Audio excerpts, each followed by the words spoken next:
Seek the truth, seek the truth.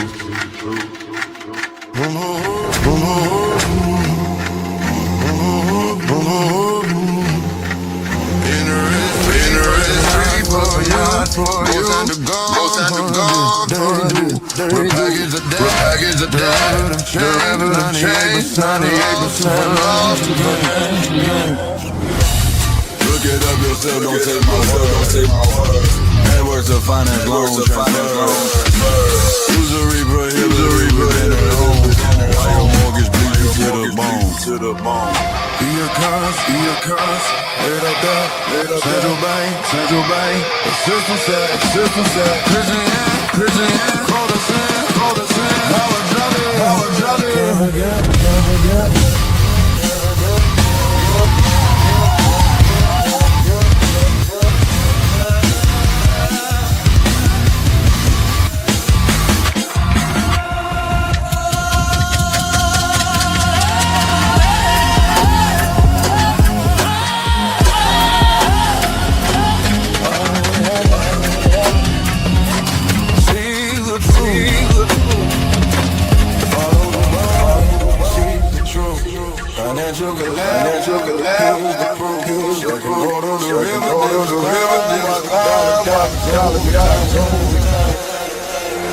These are facts.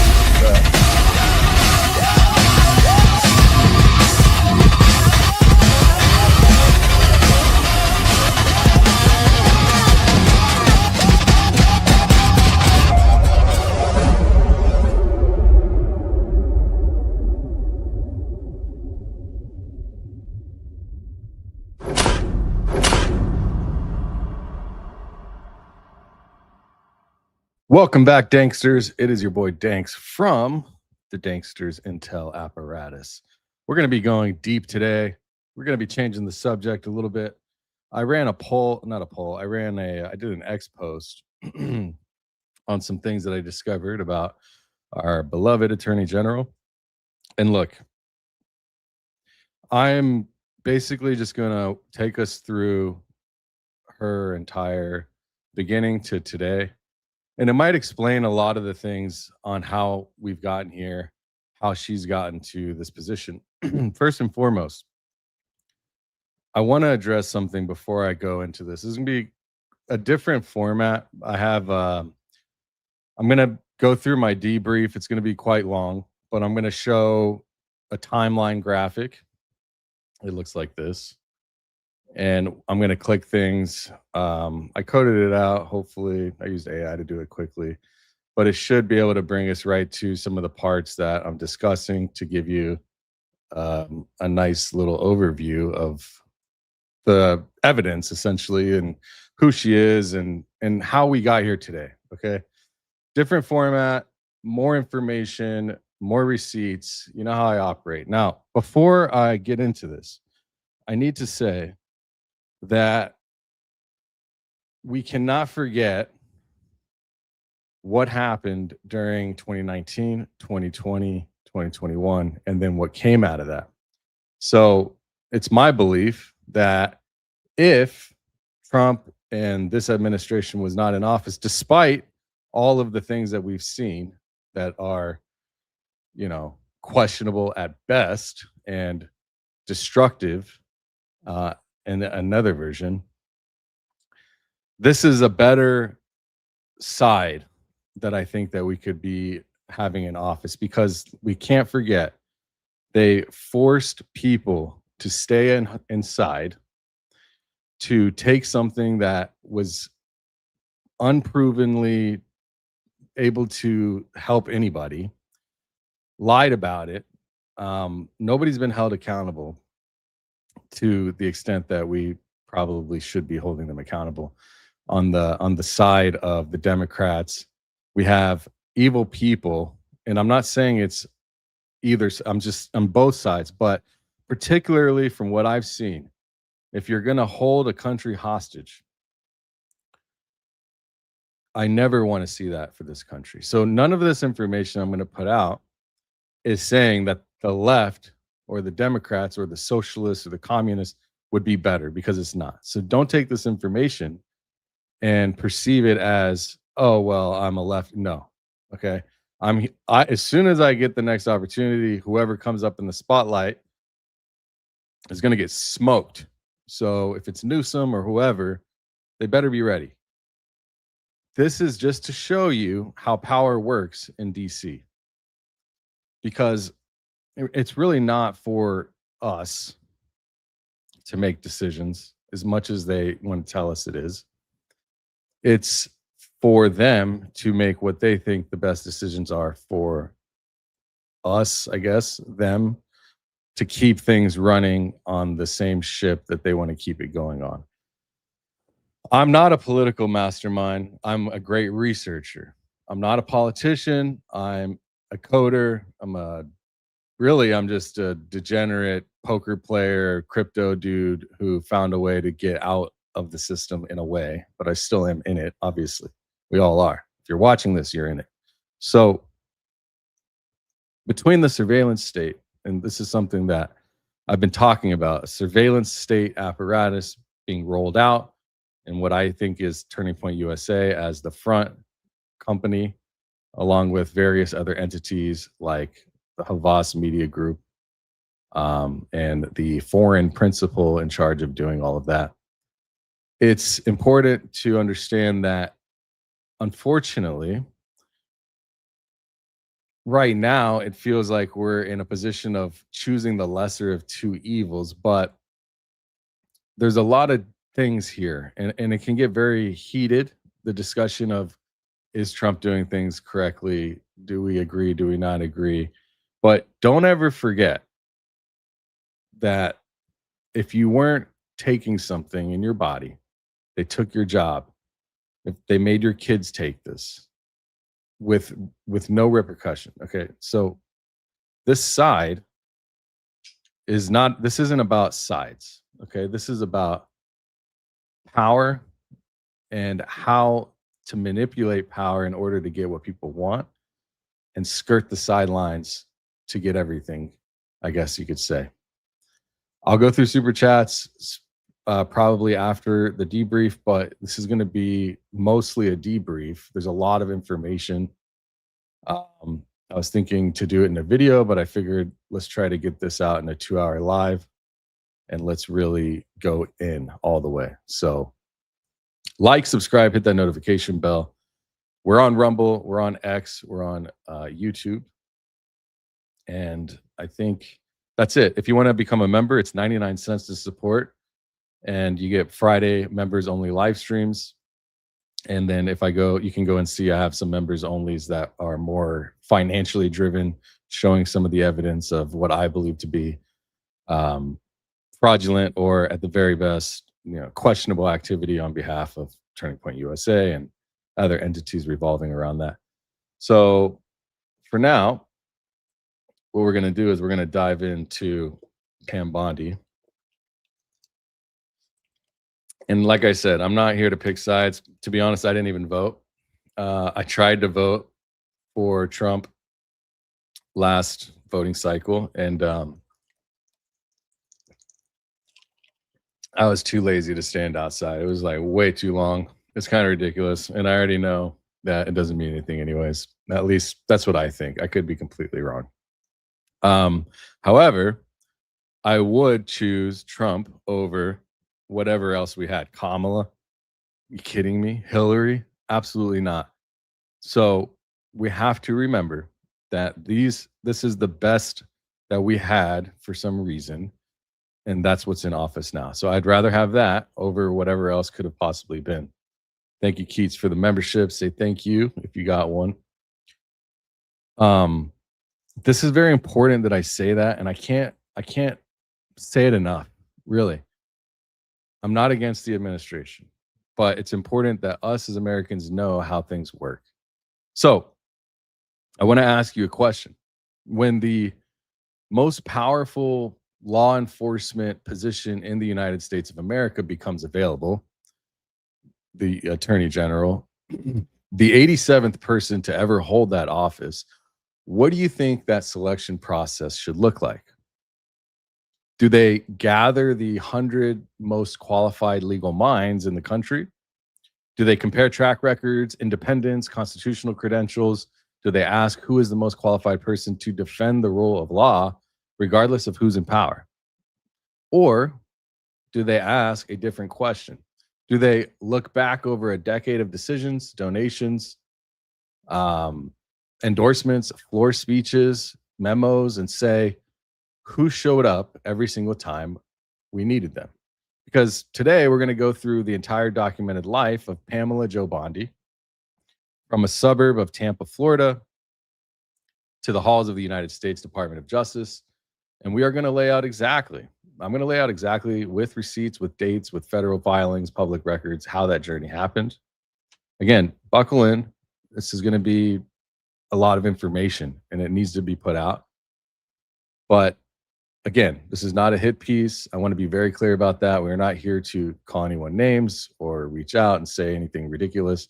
We're not making accusations that we can't prove. We are here, though, to ask, is this person currently running the Department of Justice there because she was the best person for the job? Or is she there because of a decade-long documented record proving that she was the most loyal choice over accountability every single time? So today, for the first time, we're going to ask loyalty to whom exactly? Not for the first time, but I'm going to ask it, and we're going to find out. So, born on November 17th, 1965, in Tampa, Florida, a baby girl is born to Mr. and Mrs., or I guess you could say Joseph and Patsy Bondi, in a suburb called Temple Terrace. And this is not a wealthy Florida area. This is a working class Florida city area location, the kind of neighborhood where people know their neighbors. And this was like this back then anyways. We all knew our neighbors, even when I was growing up. People went to church together, believed that hard work meant something. And Pam Bondi, Attorney General Pamela Bondi, is the eldest of 3 children, Italian and German descent, 4th generation Floridian. Her father, Joe Bondi, Joseph C. Bondi Jr., to be exact, served on the Temple Terrace City Council starting in the 70s, 1970, and became mayor in 1974, and he built a new city hall. I'm going to try to do this. I've never done this before, but we can try. At least you can follow along here, and I can kind of show what we've got. Temple Terrace, if we scroll down, you can kind of see if we show where she's at, previous life, tenure. I didn't put the hyperlinks to the exact area. Would have been better probably, but personal life, it's all here on Wikipedia. But I'll kind of bring this back and forth as I go. So her father became mayor in 74, built a new city hall, a library, a rec center, a police department without raising taxes. He was also a professor at the University of South Florida for 38 years and wrote more than 25 textbooks. Now, here's something that almost never gets mentioned. Joe Bondi was a Democrat. Pam Bondi first registered to vote as a Democrat in 1984. She didn't switch to Republican until 2000. I'm going to have to take this top off of my water because I'm going to be hitting this thing a lot here. Put a 1 in the chat if you're very interested in learning about Pam Bondi as an American or foreigner. And comment on what you think in the chat. What do you think about Pam Bondi? Let people know what you think. Put a 1 and let people know what you think. All right. So again, she was a Democrat registered in 1984. She didn't switch until 2000. She later told interviewers that she had always been conservative in nature. And that's something that is kind of an interesting statement to make. She graduates from King High School in Tampa in 1983 with a bachelor's in criminal justice from the University of Florida in 1987. Now, she has a law degree from Stetson in 1990. While at Stetson, she interns at the Hillsborough County State Attorney's Office, and she falls in love with it. Not the politics, but the work. And that's a very interesting person to fall in love with the work. Okay. This is Stetson Law. This is the law school. As you can see here, celebrating 125 years. About click about Stetson Law, founded in 1900 as Florida's first law school. Stetson University College of Law has educated outstanding lawyers, judges, and other leaders for more than a century. So stetson.edu is the website if you want to check it out. So anyways, she falls in love with the work, standing in front of a jury, speaking for people who've been wronged. All right. She conducted 4 jury trials as a student intern before she even had her law degree, which is interesting. Admitted to the Florida bar in 1991, I think it was in June, late June. She goes to work as a full-time prosecutor in Hillsborough County, and she stays there for 18 years.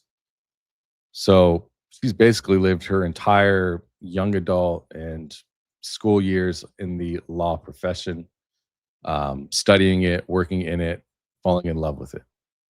Now, that's not someone looking for a stepping stone. That is someone who found their calling. And that's how I see it. She rose through the ranks. Felony bureau chief is what she was, led the elder abuse unit, which I find intriguing, protecting Florida seniors from exploitation. It's very cool to see that and see somebody passionate about going in that direction and fulfilling that. It's not easy when you're looking as a new attorney or whatnot, but I'm sure she had strength from her father and some political pull to be able to get whatever, positions that she may so want. Make sure you live share this out with all the people that need to see this. And let's get this out there so people do get to see what we're talking about. It's important that we share this information.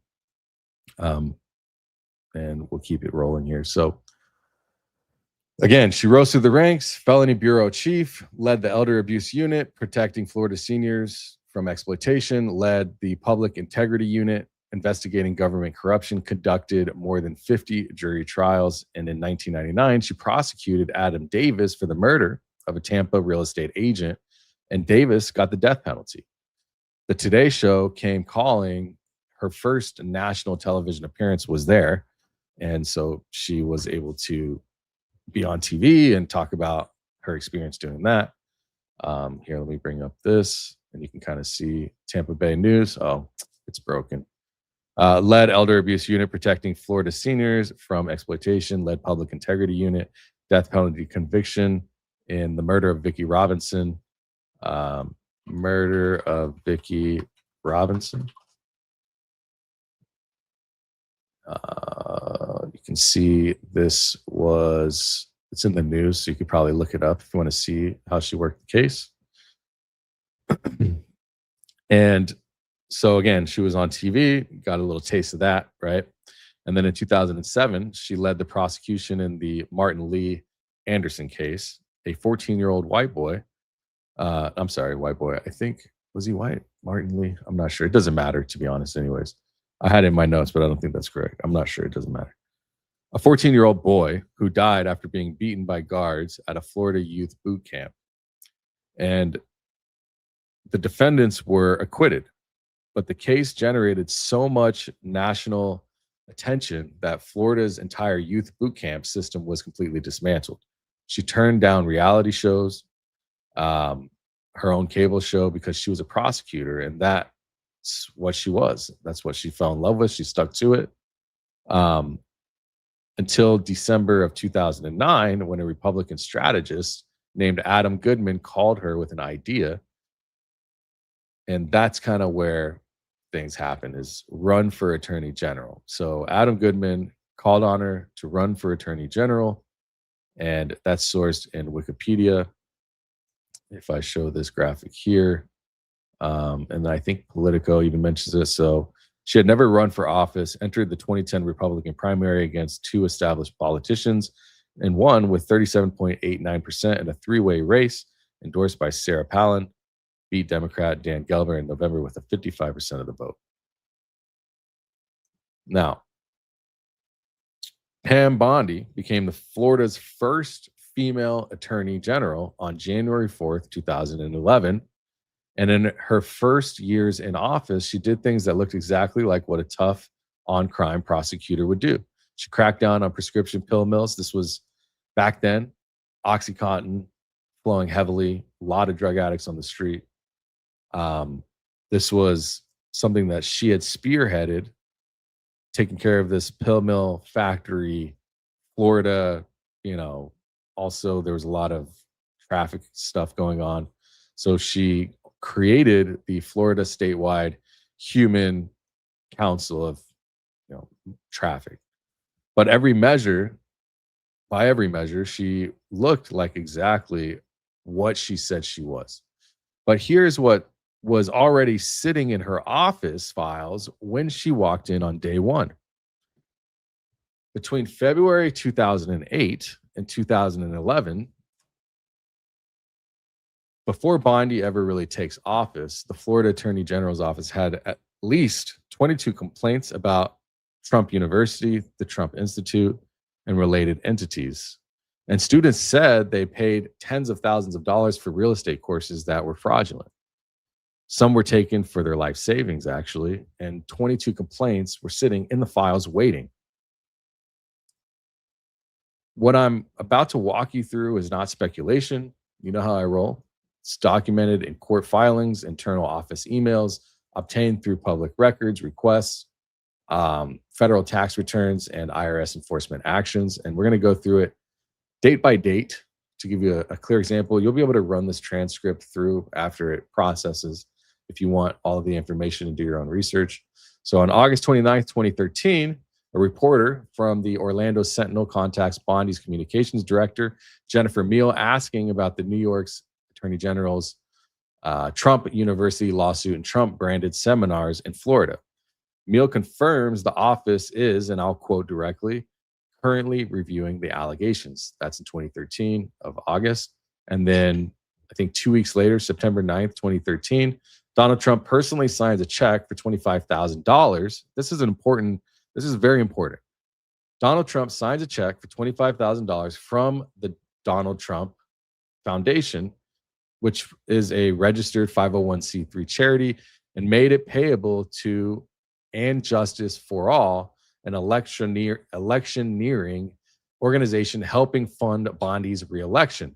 The letter reads, "Dear Pam, you are the greatest." He misspelled her name, actually. It was he spelled it Bondi, Biondi. I'm going to pull up this graphic. We can go through it together. So August 29th, currently reviewing allegations. September 9th, Trump signs check. "Dear Pam, you are the greatest," misspells. And then September 17th, 2013, the check of $25,000 arrives and clears 4 days after her office told the press it was reviewing a case. So this, to me, seems like the very beginning of a very interesting relationship, because Trump was under and at least being reviewed for 22 different complaints about similar situation. Now, on October, Bondi completely reverses course. There was no consideration of whether to join the New York lawsuit in light of the fact that Attorney General's office received only one consumer complaint 2.5 years ago, and there is no investigation at this time. That is to be a quote here.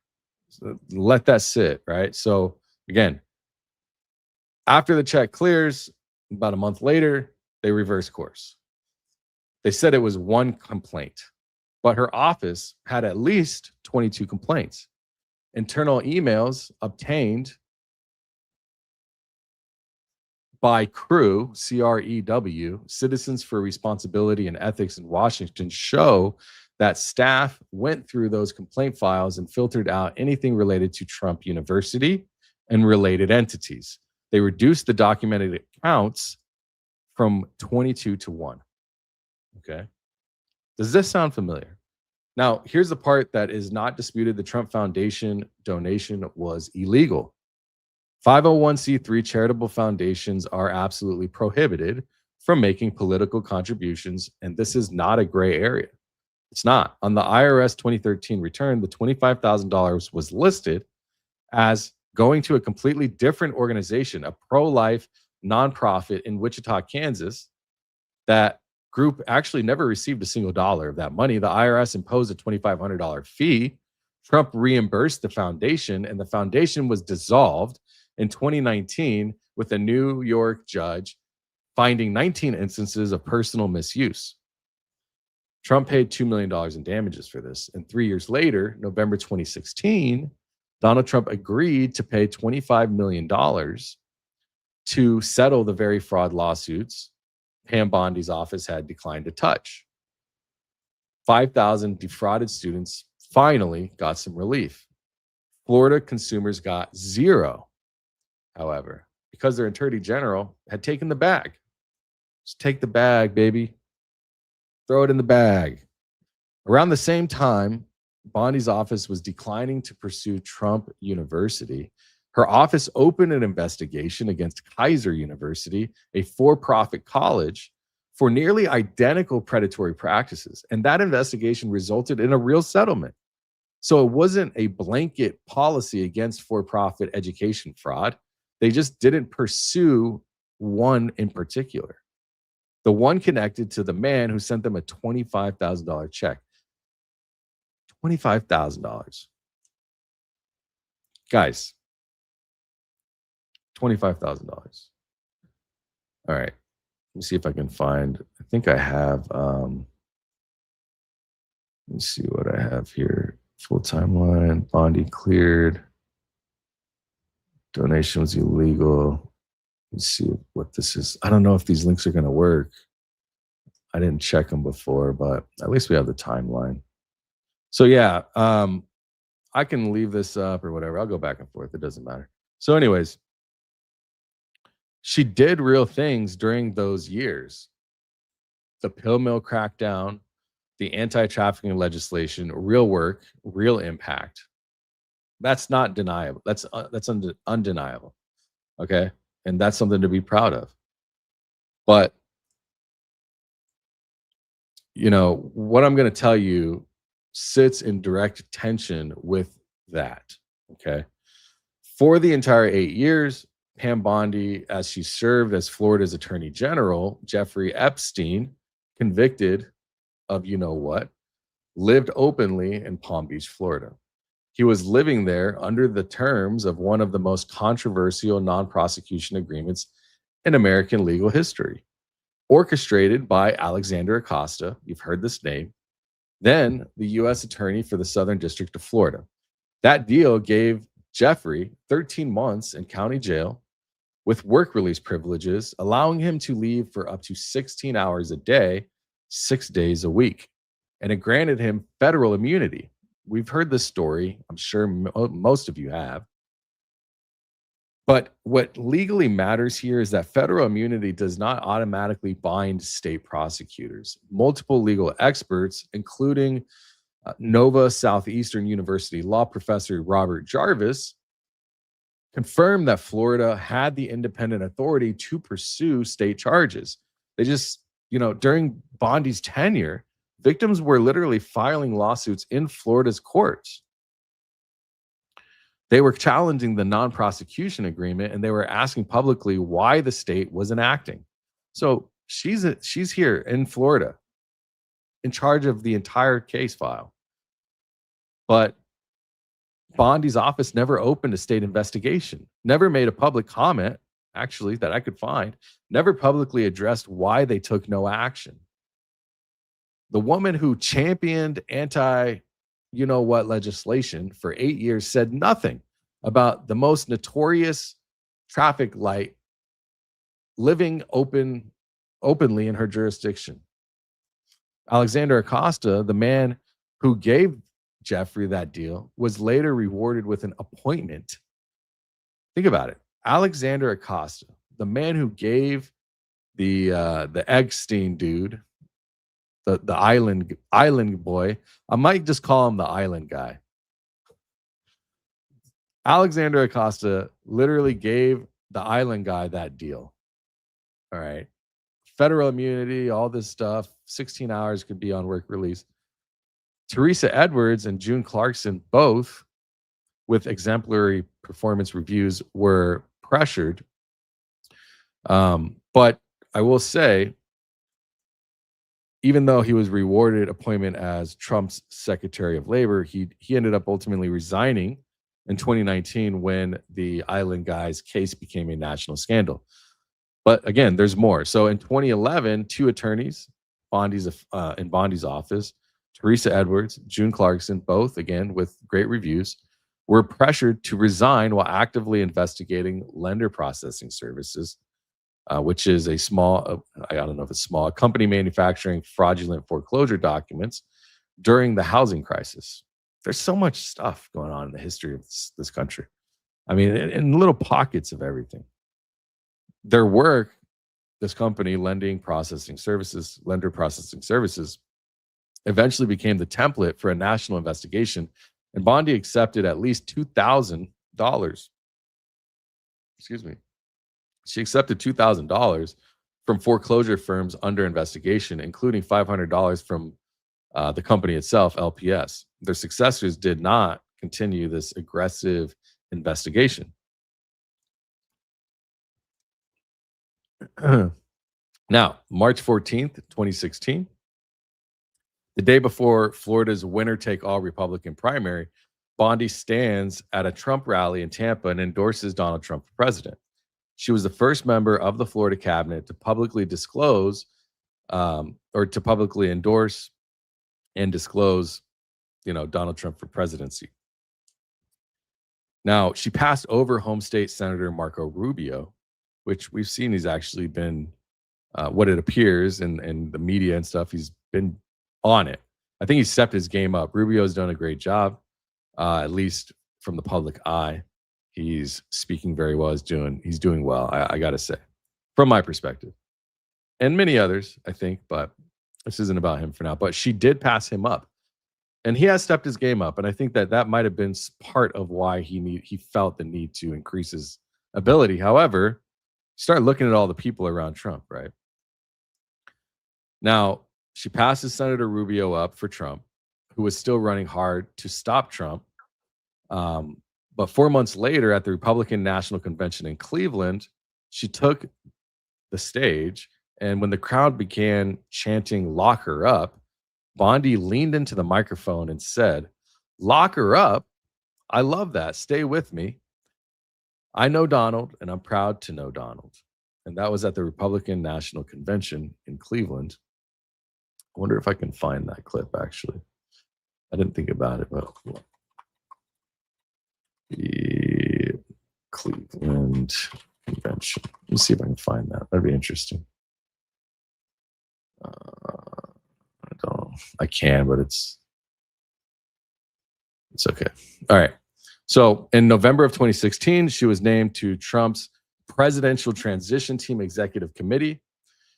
In 2017, she served on his Opioid and Drug Abuse Commission. And in 2018, House Judiciary Committee documents showed Bondi had several meetings with Lev Parnas, a Giuliani associate, who was later indicted on federal campaign finance fraud charges connected to the Ukrainian pressure scheme that led to Trump's first, situation. So pressed on it on NBC, Bondi dismissed the question as a former Florida attorney general in a state with almost 22 million people who took pictures constantly with thousands of people.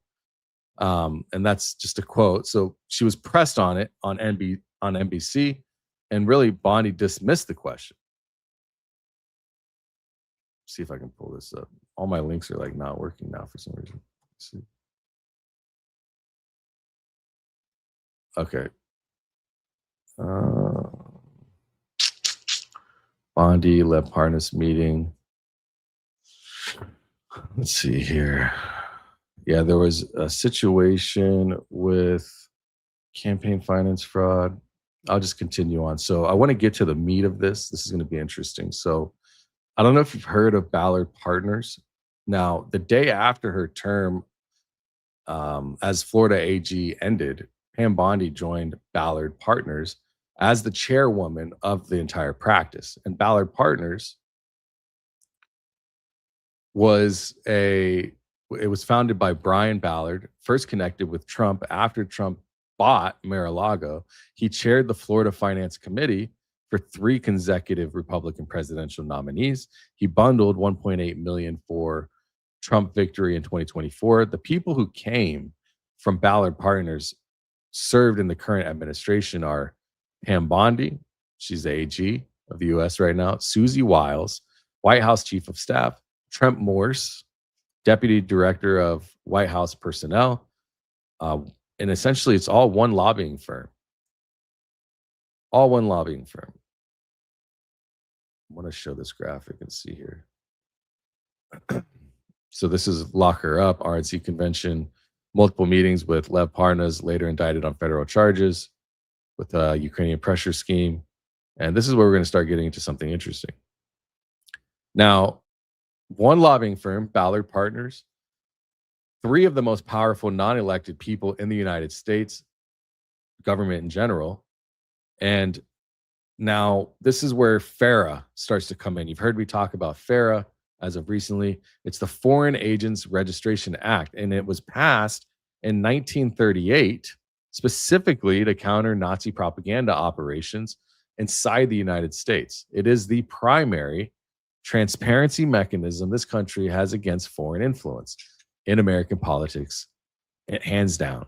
If you are paid advocate for a government that's foreign to this country, you must publicly register and disclose who you are working for, who you're meeting with, and how much you're being paid.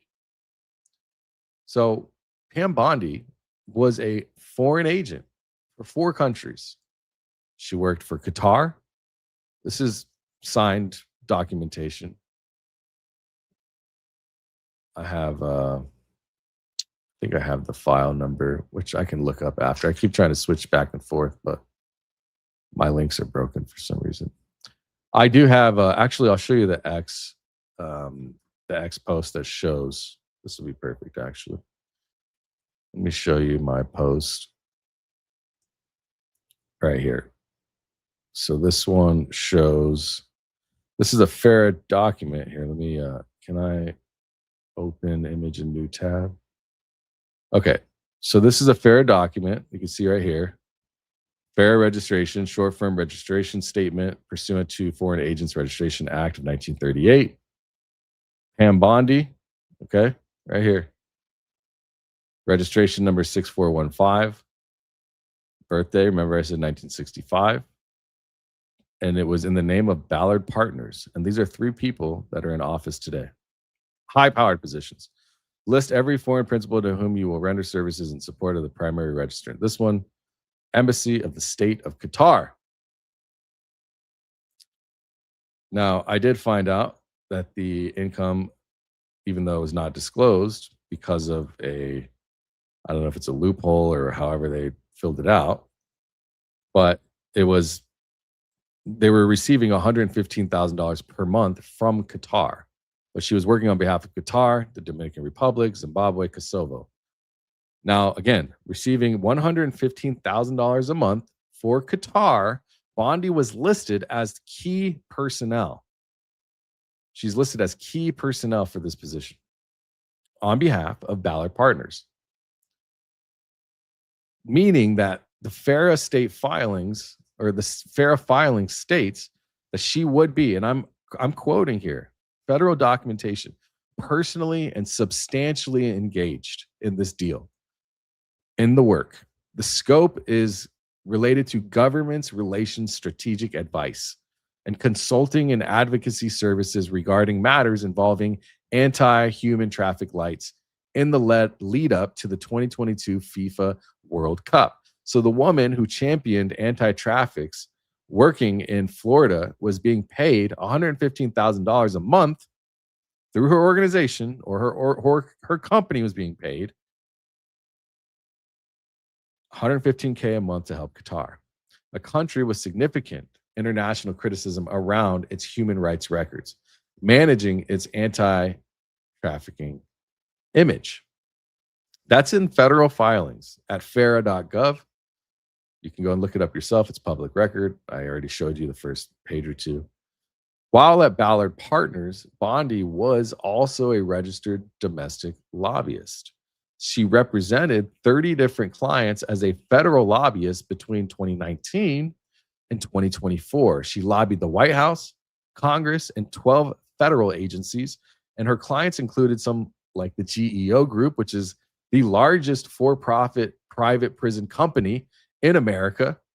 Again, the GEO Group, the largest for-profit private prison company in America. Amazon, Uber, General Motors, and Major League Baseball. An active lawsuit against the Department of Justice, a China-backed refrigerant company with an active federal lawsuit. She lobbied for clients who had active cases against the Department of Justice, and she is now running the DOJ. Bondi also served of counsel. I just put it in quotes because that's like of counsel at a Florida law firm called Panza, Panza, Maurer and Maynard. She was providing legal services for Pfizer on behalf of Pfizer. She earned $203,000. I think it was, I don't know if it was a year for that job. Pfizer was her only disclosed client at the firm. Okay. So lobbying and doing all this other stuff, registered foreign agent, but claiming Pfizer making almost $250,000. And Pfizer was her only disclosed client at that firm. At the time, Pfizer had active Department of Justice and FCPA investigations, active, including Foreign Corrupt Practices Act inquiries into the operations in China, Mexico, and Russia. So let's see if I can bring up this timeline. I'll just have to maybe tell it to you. Let's see. So listen to this timeline carefully since I'm having trouble showing you. I don't know why I'm just giving you such a hard time. I can't get it. Okay. February 5th, 2025, Bondi's first day as AG. Okay. She put out a memo directing the Department of Justice's FCPA unit to shift focus away from their traditional enforcement. February 10th of 2025, Trump signs executive order pausing FCPA action and enforcement entirely. February 27th, this is all within a 3-week period. Pfizer files an SEC document that no longer lists any DOJ inquiries. And then a few months later, in July of 2025, Department of Justice officially closes its investigation into Pfizer's bribery. The Department of Justice spokesperson said Bondi's Pfizer work bears no nexus whatsoever to the FCPA guidance. That is the official position, and you'll have to decide if that's true or not. When Bondi submitted her Senate Judiciary questionnaire, because there's questionnaires that have to be submitted, she was required to disclose potential conflicts of interest. She listed 2, her work with AFPI and her brother's legal practice, but she did not list Ballard Partners. She did not list any of her 30-plus lobbying clients. She did not list her Qatar FARA registration. She did not list any of her 4-agent foreign registrations. She did not list Pfizer, and she did not list her $3.9 million in Trump media stock and warrants. 0 lobbying clients disclosed, 0 foreign government registrations disclosed, 3.9 million in the president's own company stock not disclosed that I could find. Everything in this video, this live stream, is for entertainment purposes only. I'm just some jack off talking on a screen. I'm nobody important, trust me. So November 9th of 2019, Bondi leaves Ballard Partners to join the White House as a special government employee, handling communications around Trump's first impeachment. And her role was described as basically attack the process. In 2020, in the beginning of 2020, in January, she delivers a 30-minute presentation on the Senate floor. And it was the first by any defense team, any major defense team member, to bring up the Biden family at length. She played a 2018 video of Joe Biden. CNN documented at least 4 significant things that she just left out. Shokin's own deputy said the Burisma investigation was inactive when Biden pushed for his removal. There's a whole bunch of stuff here with that. And ultimately, what ended up happening was that there was no evidence Biden had advocated for his son's interest and yada, yada. Trump was acquitted as well on February 5th, 2020. We're kind of bouncing around here. In November, later that year, with only 87% of Pennsylvania's ballots counted, Bondi appeared at a Trump campaign press conference in Philadelphia alongside Giuliani and Lara Trump as well, and declared on camera Trump won Pennsylvania. Biden ultimately, from what I know there's a lot of stuff about this conversation, but I'm just telling you what I found. Biden ultimately won Pennsylvania over 80,000 votes, I think November of 2020. Every legal challenge was dismissed. 60 plus courts, including Trump appointed judges, found no basis to overturn the results. According to Giuliani's own DC bar testimony, Bondi was the one who convinced him to go to Pennsylvania to assist in contesting the results. And at her January 2025 confirmation hearing, asked directly whether Biden won the 2020 election, Bondi refused to say yes. She said only Joe Biden is the president of the United States and he was duly sworn in. That's all she said. Biden is the president of the United States. He was duly sworn in. That's it. So she won't answer. So making statements as a fact, publicly announcing things. I mean, look, I wasn't even involved in politics back then. So I've seen things, I've heard things. Just, this is really not about that in particular. Now, we move over to Matt Gaetz. In November of 2024, Trump nominates Matt Gaetz as Attorney General, a man under House Ethics Committee investigation for alleged sexual misconduct with somebody under the age of 18 and drug use. There's a whole story around this. I don't want to get into that, but I've seen the interview with Matt Gaetz and Tucker. I mean, I'm not going to give my opinion on that, but there was a lot of interesting things there. Gaetz immediately resigns from Congress, ending the committee's jurisdiction. 8 days later, he withdraws his nomination after Trump acknowledges the Senate doesn't have the votes. Within approximately 6 hours of Gaetz withdrawing, Trump announces Bondi as the replacement nominee. So what it looks like is he got pushed out and replaced with Bondi. And at her confirmation hearing in January of 2025, she pledged independence, said her priorities were gangs, drugs, cartels, the border, and foreign adversaries.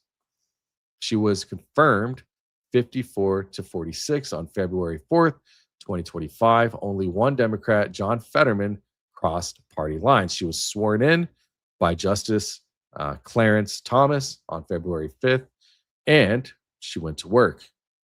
Now, Bondi directed the DOJ to limit, this is important right here because we're starting to get to the meat of this thing. Bondi directed the DOJ to limit criminal prosecution under FARA, the Foreign Agents Registration Act that I told you about before. So I'm going to quote the actual memo. Instances of alleged conduct similar to more traditional espionage by foreign government actors.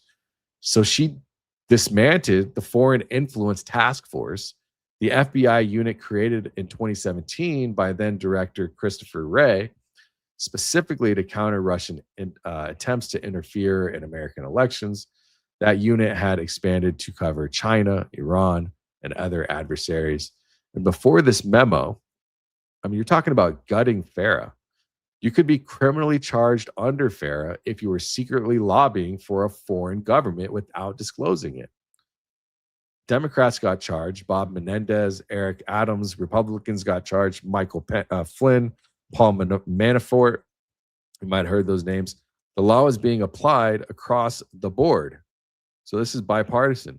After this memo, criminal charges are essentially limited to cases that look like spying, covert lobbying for foreign governments, the kind that absolutely shapes American policy but doesn't look like espionage, now only face civil enforcement, meaning just fines. So it's crazy, which for governments paying $115,000 a month for lobbying are the cost of doing business, essentially. Former DOJ National Security Prosecutor Aaron Zelinsky put it directly to Bloomberg Law, saying, quote, "These changes are an invitation to foreign actors to interfere in American affairs. And even worse, it's an invitation to Americans to help them do it." That's exactly what we're seeing in the surveillance of the companies like Show Faith By Works and all of these other entities that are getting millions of dollars to geofence and geotrack churches and congregants. This is what's protecting that FARA, but they're dismantling it. They've gutted it. The woman who gutted FARA was herself a registered foreign agent less than 5 years earlier. And I'll show you next who's benefiting most from that change. It's not who you think. The same day, Bondi issued a memo telling the DOJ attorneys they are expected to zealously advance, protect, and defend their client's interest with their client defined as the administration's policy positions. Any attorney who declines to sign a brief or impedes in the department's mission because of personal political views will face disciplinary action or termination. The American Bar Association called it a perversion of the concept of zealous advocacy. Under our legal tradition, the DOJ's client is the United States, the American people, the Constitution, not the president personally. This is like, it's kind of crazy. Since Bondi took office, approximately 9,000 DOJ employees were eliminated, which is an 8% reduction, which I'm not going to get into. Are we overstaffed? Too many people, this and that. I'm just telling you what it is. 8% reduction in employees from the DOJ. The federal programs branch lost 69 of its roughly 110 lawyers. Over 200 civil rights division employees who departed signed an open protest letter, essentially, when they left. Then you have the career ethics official Bradley Weisenheimer, a 30-year DOJ veteran who oversaw ethics decisions, was reassigned on January 27th before Bondi was even sworn in. His authority was transferred to political appointees. June 28th of 2025, Bondi personally signed termination letters for career January 6 prosecutors, the first non-probationary J6 prosecutor ever fired. And then you have more fired in July. And then on day one, she fired the prosecutor from Jack Smith's team. And I told you at the end of the last chapter, just here where I was just kind of briefly going over, FARA was gutted. And I told you it benefits someone, right? Someone specific, and it's not who we'd expect. Or maybe it is. You're smart, probably all smarter than me anyways. And I'm not meaning being facetious. I'm serious. So let's build this carefully. It's been a lot of information so far, and I'm trying to get it across as easily as I can. But let's try to build this carefully, because we're going to ask some questions that I have not really asked myself, and it is a question that records demand. I believe it needs to be answered. So during her time as Florida AG, Bondi had a consistent documented record of publicly supporting Boston. Her office passed resolutions from her elected position proclaiming that, and I'm quoting the document record, the United States of Florida, the state of Florida stands with Boston. And in 2018 on Fox News, she was asked about the Boston-Palestine conflict. Her answer is, Boston is one of our greatest allies in the world, if not the greatest. And that is a statement of policy preference that goes beyond what most sitting AGs from either party would volunteer. 1 month after October 7th, 2023, Bondi appeared on Newsmax. She was asked about the pro-campus protest, and she said on camera, the students in universities in our country whether they're here as Americans or if they're here on student visas. Or Hamas, frankly, they need to be taken out of our country, or the FBI needs to be interviewing them right away. I'm not giving my opinion on that. I'm just telling you what she said. And she also called pro-Palestinian protesters ignorant children. Now, here's what makes that statement significant beyond the obvious. She said, and I want you to hear this, that American citizens who say, I support Hamas, whether you think it's right or wrong, should be taken out of our country. American citizens. She is describing the deportation of American citizens for speech. She was not yet the AG of the US when she said this. She wasn't the Attorney General. She became the Attorney General 7 months later. After becoming AG, Bondi spoke of she spoke at the Boston American Council National Summit in Florida. She announced her office would seek the death penalty for Elias Rodriguez, charged with, of 2 Boston embassy staffers in Washington. And the announcement of a death penalty decision was made at a pro-Boston political conference, not at a Department of Justice press conference, not in a formal statement to the press, but at the Boston American Council National Summit. Now, I find that quite interesting, but we'll move forward. In 2025, it was a congressional summit of AIPAC, the CEO of AIPAC, Elliot Brandt, publicly bragged that his organization had cultivated enough influence with the 3 top national security officials in the Trump administration. He named Mike Waltz as one of them.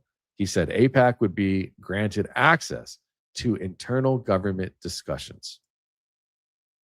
And if you know anything about me, you know how I feel about AIPAC. I think that they need to be filed under FARA, but it doesn't matter anymore.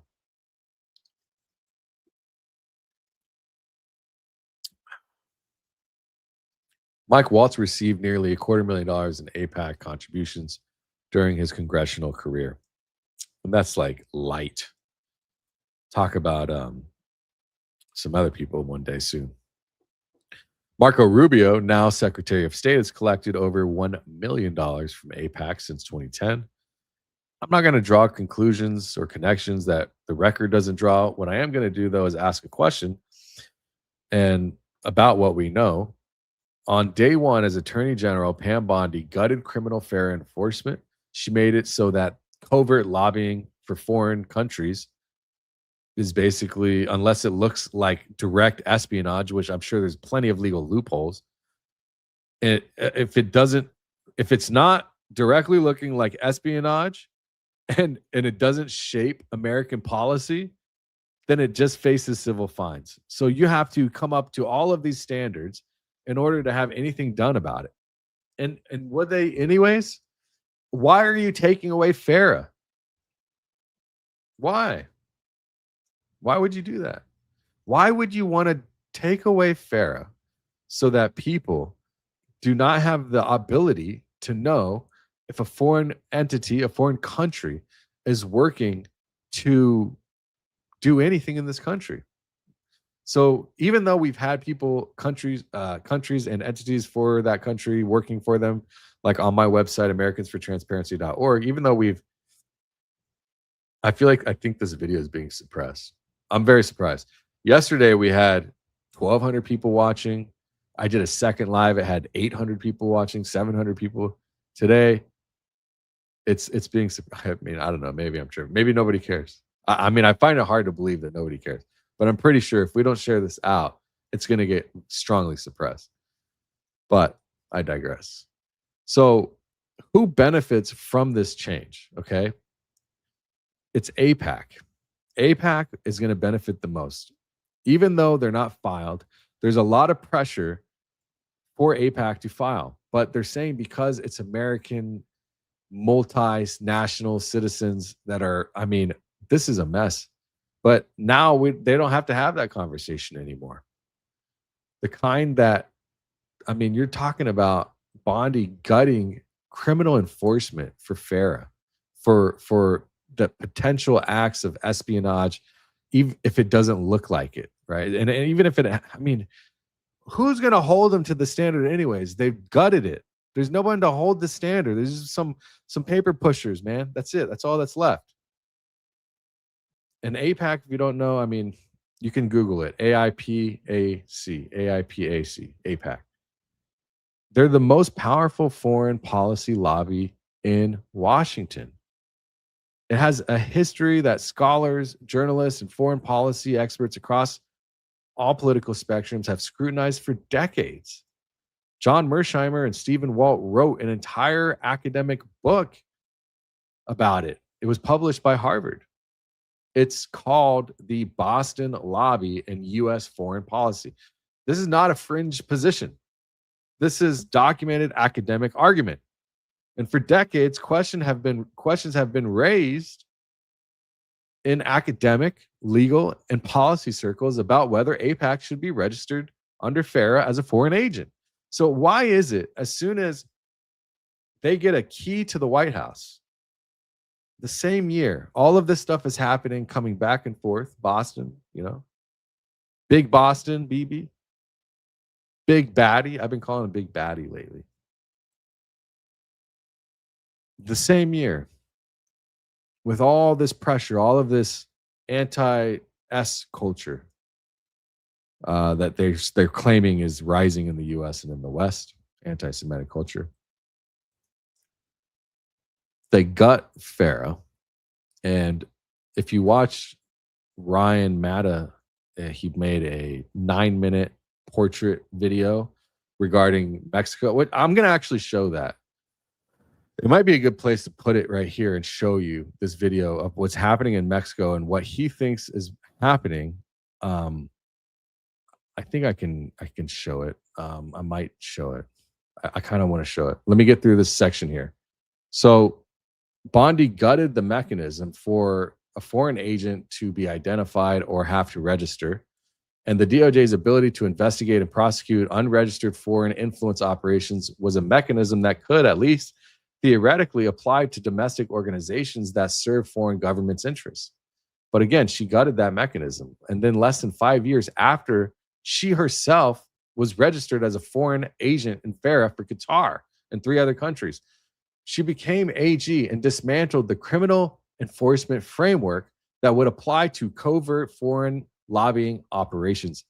The AIPAC CEO went on stage and bragged about unprecedented access to Trump's administration's national security apparatus. I'm not accusing Pam Bondi of working for Boston's government. I want to be extremely clear about that. I mean, she was working for Qatar's, but there's not a filed one. So maybe is that why this is removed? So that she can do, where does it stop? Aren't we supposed to be the United States of America? Aren't you supposed to be paid by Americans? So why work for foreign governments, lobbying for foreign governments, being paid by foreign governments, multiple people doing this, all of these entities in the upper echelons of the White House,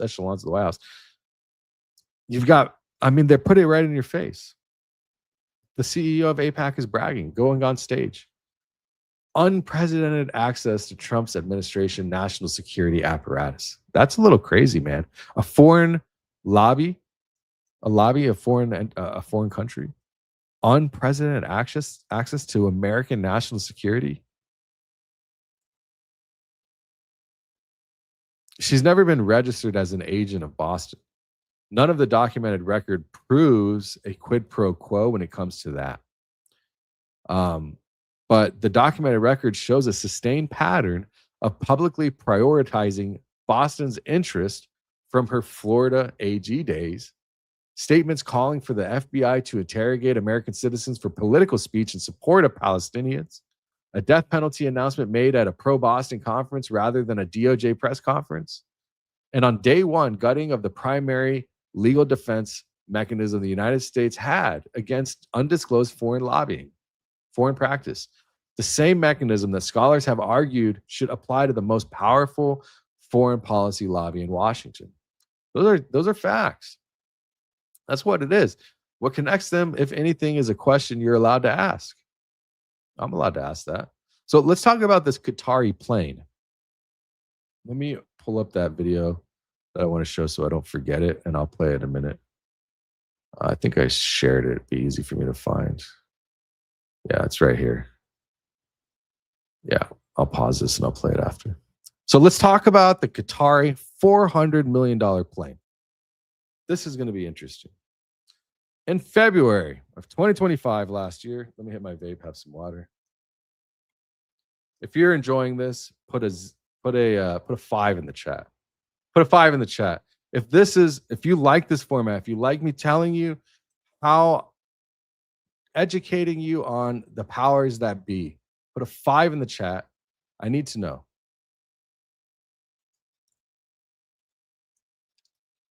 Because from the poll, we have 326 votes. And I said, did you know Bondi was a foreign registered agent? 17% out of 326 said yes. Half said no. And 32% said what? So 85% they had no idea or shocked.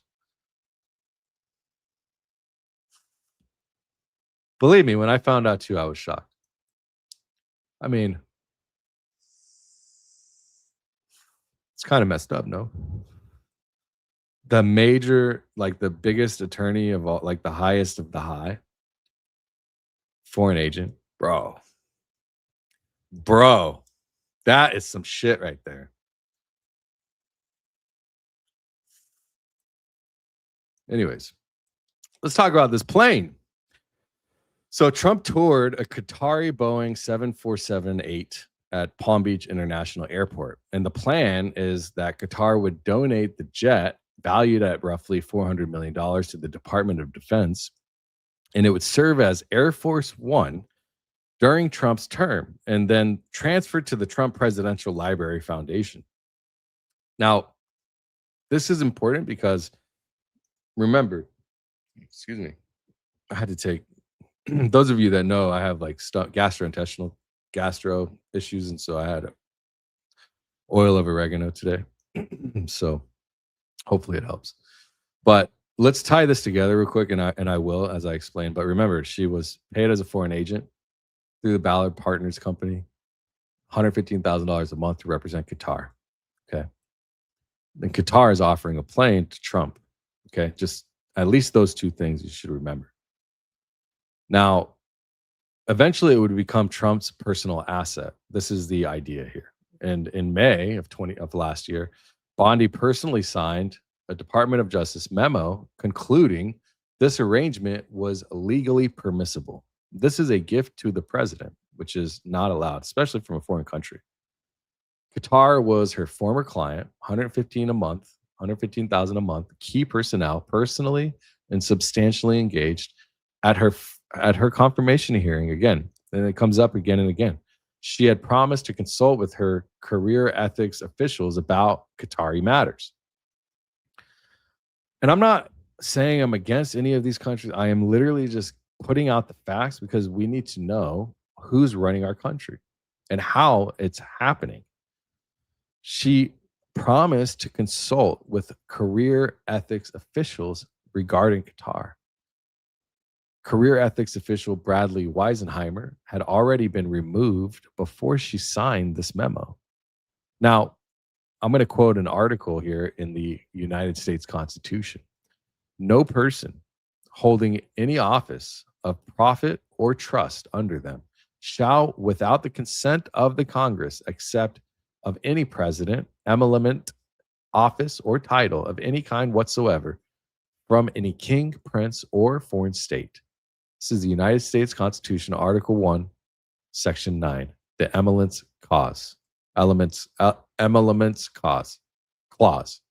No congressional approval was sought. No congressional vote was held. Congressional law professor Kathleen Clark at Washington University called it an illegal, unconstitutional payoff from a foreign government. Even some Republicans expressed concern.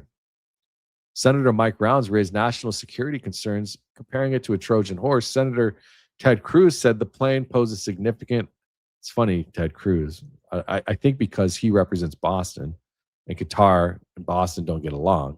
So Ted Cruz says whatever he's got to say. Said it's a espionage surveillance problem, which likely could be true. Maybe it's not.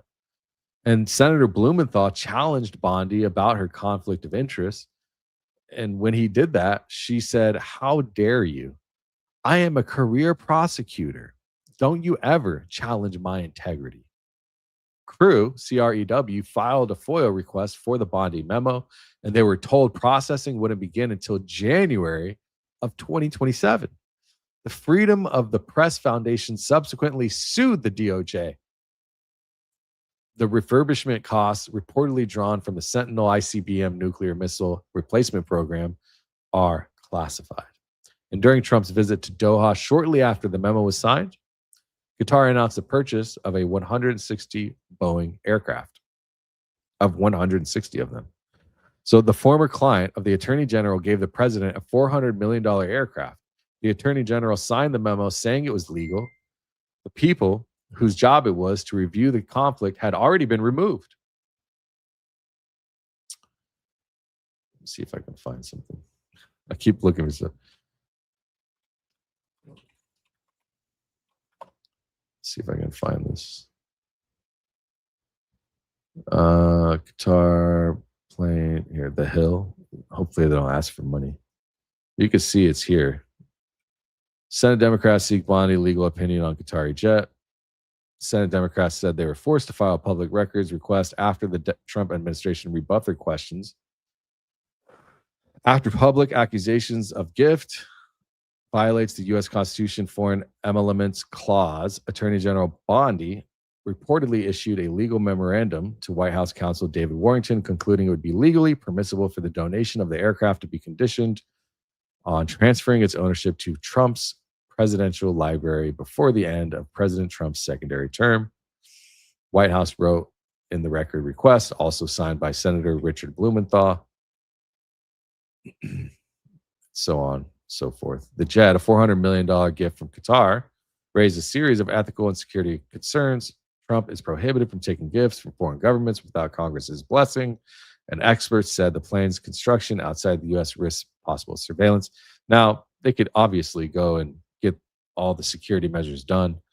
They do a good job, which hopefully they do. It's already done. So now let's talk a little bit about the files. All right. You know what files I'm talking about.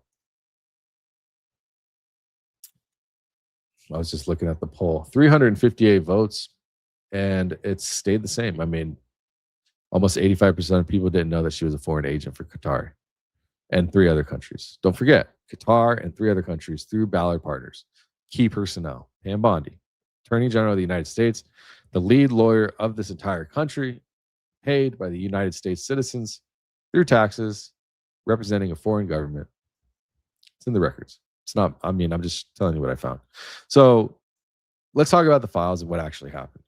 Bondi went on Fox, told viewers that the files, the list itself, was sitting on my desk right now to review.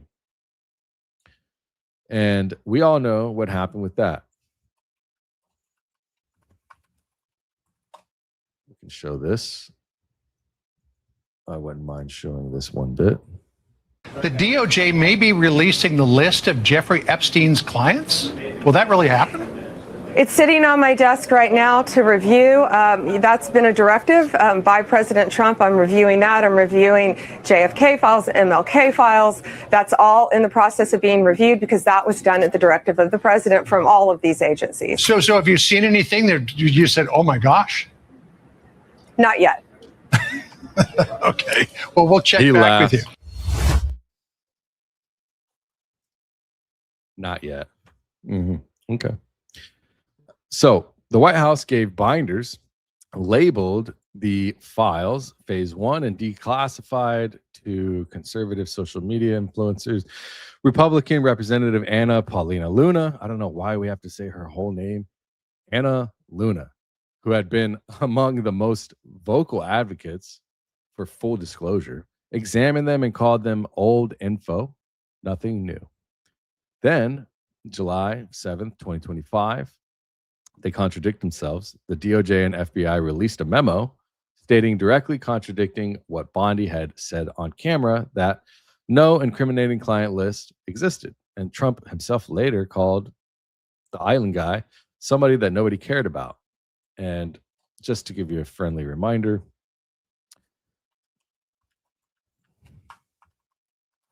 let's take a look at this. Boom, boom, boom. The AG have to tell you if your name. Well, I haven't been overly interested in it. You know, it's a hoax that's been built up way beyond proportion. I can say this: those files were run by the worst scum on earth. They were run by Comey. They were run by Garland. They were run by Biden. And by the way, I never went to the island, and Bill Clinton went there supposedly 28 times. I never went to the island, but Larry Summers, I hear, went there. He was the head of Harvard, and many other people that are very big people. Nobody ever talks about them. I never had the privilege of going to his island. So in one statement, he says it's a hoax. I have to tell you if your name. Well, I haven't been overly interested in it. You know, it's a hoax that's been built up way beyond proportion. I can say this: those files were run by the worst scum on earth. They were run by Comey. They were run by Garland. They were run by Biden. And then just a couple seconds later? And Bill Clinton went there supposedly 28 times.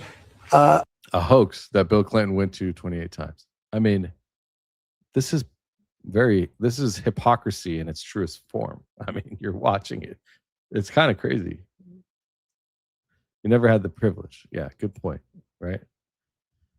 Oh yeah. I mean, I can't state if that's true or not. I don't know if we'll ever find out. But remember, there's still over 2 million files that we haven't seen. Imagine what's in those.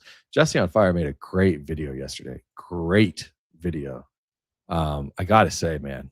I mean, if you haven't seen it, I highly recommend. Let me see if I can find it. It was just, he really did a really good job on this video. Let me see if I can find this particular segment that he says this particularly. 1 second. I'm gonna fast. Let me see. I don't know him. And then what was going on? You understand that all of these files have been out for 20, and I'm not saying, like, this is not me defending the current administration. I am throwing a Molotov cocktail on the entire system that has protected these people for how long? How long? You think that we got these? Oh, look, we have this one from 2004. It's like, what, you think we got it yesterday? Okay. Every person who has been in a position to review these things or to make a decision that would expose them, whatever, every single one of them has buried this, all of them. Now it's just, now they, through, honestly, I wish that I understood a little bit better exactly how this actually happened, where we got access to these, because if I tried to lay this out how I believe this actually happened, I mean, at least to my very two-dimensional view, absent tons of relevant context, what it looks like to me is you have an administration that is filled with yes men to a single president who, not necessarily known for his very well-structured, thought-out strategic thinking when it comes to this kind of thing. And so he's like, yeah, hey, tell him we're going to release the whatever. And you got Bondi out there. She's like, hey, guys, I've got your guys' files. She has all the influencers come out. And then she's like, here's all the stuff that we pulled off of Reddit that you guys have already been talking about for 2 years. Isn't it exciting? Do you want to take a tour of the White House? And you're like, a tour of the fucking White? What the fuck are you talking about? A tour of the White House? You understand why we want to see these, right? Like, you understand what we are looking at from a criminal standpoint and who the victims are, right? Like, you understand. Was this supposed to be like a publicity stunt? What do you do? Like, we want the scalps of the people who did this to the, you know what I mean? And so as the pressure started to mount, because anytime that there's any kind of weakness on that particular not very strategic in this case guy, they will put more pressure on. And the more pressure they put on, the more it looked like there was somebody covering for someone. And the more it looked like maybe he was the one in the files, the more they were like, we need to get these out now. We need to get these out now. And only through the collective, like, brain rot of that guy is the quintessential evil. He's so much different than all of these other people who have ever been in this role. Now we finally are going to trip over our dicks and do the right thing and vote to have this thing released. Okay. Do you understand what I'm saying? Like, this is one of those moments. Least, well, actually, you know what? This is on my channel. So I will say 25% of people might not understand what I'm saying. 75% of you will understand exactly what I'm saying, which is that I care about people's motives. Okay. When we're talking about this, people's motives matter to me. Okay. Because on one hand, if you have people who are out to protect little guys, it's like, yeah, of course you're going to do that. And if you have people who are pretending to do that, and their actual motivation is something as shallow and pathetic as an attack on a politician that you don't like, it's disgusting to me. Okay. And the fact that that's the only way that we got what we have now is through the collective hatred of those people for this one person is pathetic. You guys could have done this all along, and it took that. It took electing a guy that you guys hate so much that you finally do your fucking job and get these things out to the public so we can see what we're actually working with and what we're looking at. And some of you knew what was in there. And there's 2.5 million that are not released. What do you think what do you think's in those, dude? You know, if we're getting the emails that are like, hey, did you torch? Hey, did you hurt her? Did you hurt? Those are the ones we actually saw. What do you think's in the ones that are hidden? You know? And so on the politics side, like, what are we looking at here? So he put it really well there, and I just wanted to let him explain it. What do you think is actually hidden that we haven't seen yet? Who's in charge of those files? The person we're talking about today. That's the person who's in charge. Well, kind of. Ultimately, it's not her decision, I don't think. She should be, but she's just doing what she's told, I think. So Trump signs the Files Act, Transparency Act. The DOJ is required to give 30 days to release all unclassified records. December 19th, deadline comes, and they only came out with a partial, heavily redacted releases. We saw it happen. Representatives Ro Khanna and Thomas Massie announced they were pursuing inherent contempt charges against Bondi, the person who's paid by us to work for us, to help victims, man. This is not a joke. Have you guys seen the trap door underneath? Look at this. Look at this.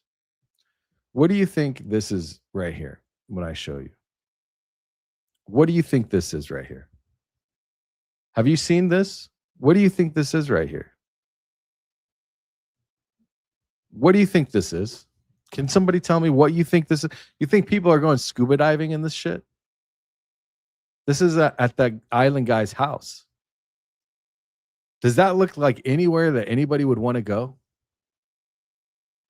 That is what I would call, I'm glad they said it, put the words right in my mouth. That's a wood chipper. That is a wood chipper. For who? Who do you think? Awful. And they're protecting that. Okay. Just remember that. Now, our country is not better off. Well, actually, I don't know how to say this. I've been trying to figure out a way to put this. If we tore the whole country down, and I don't know if releasing everything, it might It might destroy everything and all the powerful people, but they have to be held accountable. Now, what would happen if the whole system came crashing down? Civil war ensued. It would be really nasty. It would not be good. People would die. Kids would die. I mean, if a civil war ensued, and it very well likely could create one, if all the real information came out fully unredacted, just all the way. I mean, if somebody just somehow leaked that information, imagine what would happen in this country. Just imagine. They were burning Teslas on fire because they just didn't like Elon Musk. Imagine. I'm surprised nothing has come of that yet, to be honest. All the other stuff that we've seen so far with jerky and all the other things. I mean, my goodness. And this is where it gets impossible to ignore. Bondi appears before the House Judiciary Committee, seated in the audience with the survivors, named on the record with their permission. Family of the late Virginia Giuffre, Lisa Phillips, Marina Lacerda, all of these people, real people in the room who have been abused. And what we know what they did with the files is they redacted the names of co-conspirators while simultaneously failing to redact the names of the people that actually did it. Sorry, I didn't have this stuff prepared. I wasn't planning on pulling all this stuff up, but I mean, we could see a clip here. Let me see if I can pull this up. Of the gentleman has Which expired. may she answer? And he's a hypocrite because he voted against the ban that we were talking about on deep fake AI porn. Here, let me show this, and I'll kind of get to the point here. Thank you, Mr. Chairman. Behind me, I have 3 documents from the DOJ production that are emblematic of the massive failure of the DOJ to comply with the Epstein Files Transparency Act. To my right is an email that was sent by This is blatant negligence, if not purposeful. Okay, this is blatant negligence, if not purposeful. victims' lawyers to the DOJ. It was a list of names not to redact, a list of names not to release. What did the DOJ do with this email?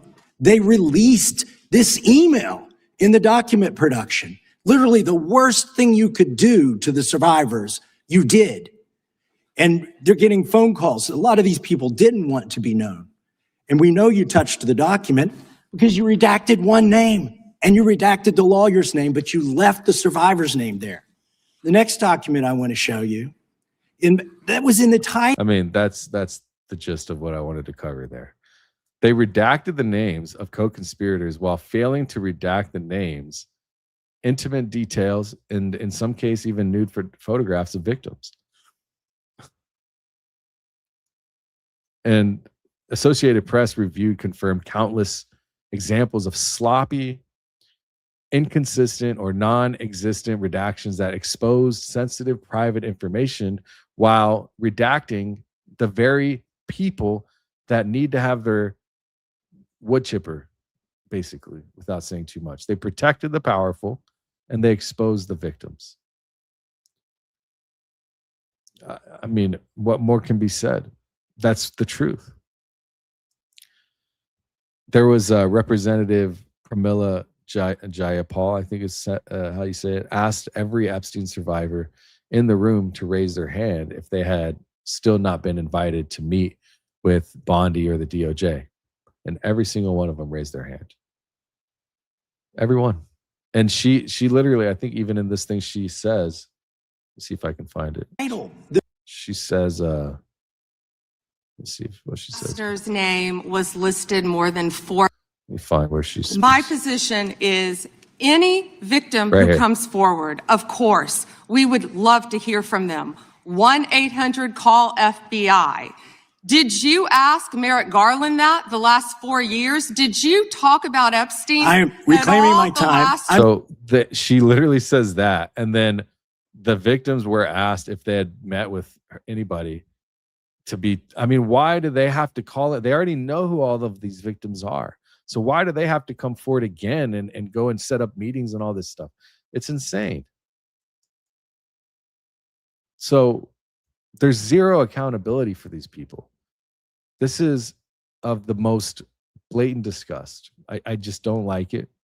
And unfortunately, I don't know if we'll ever see the truth. But this is the biggest failure in Justice Department history for transparency, while claiming to be the most transparent organization in American history. How can you say that?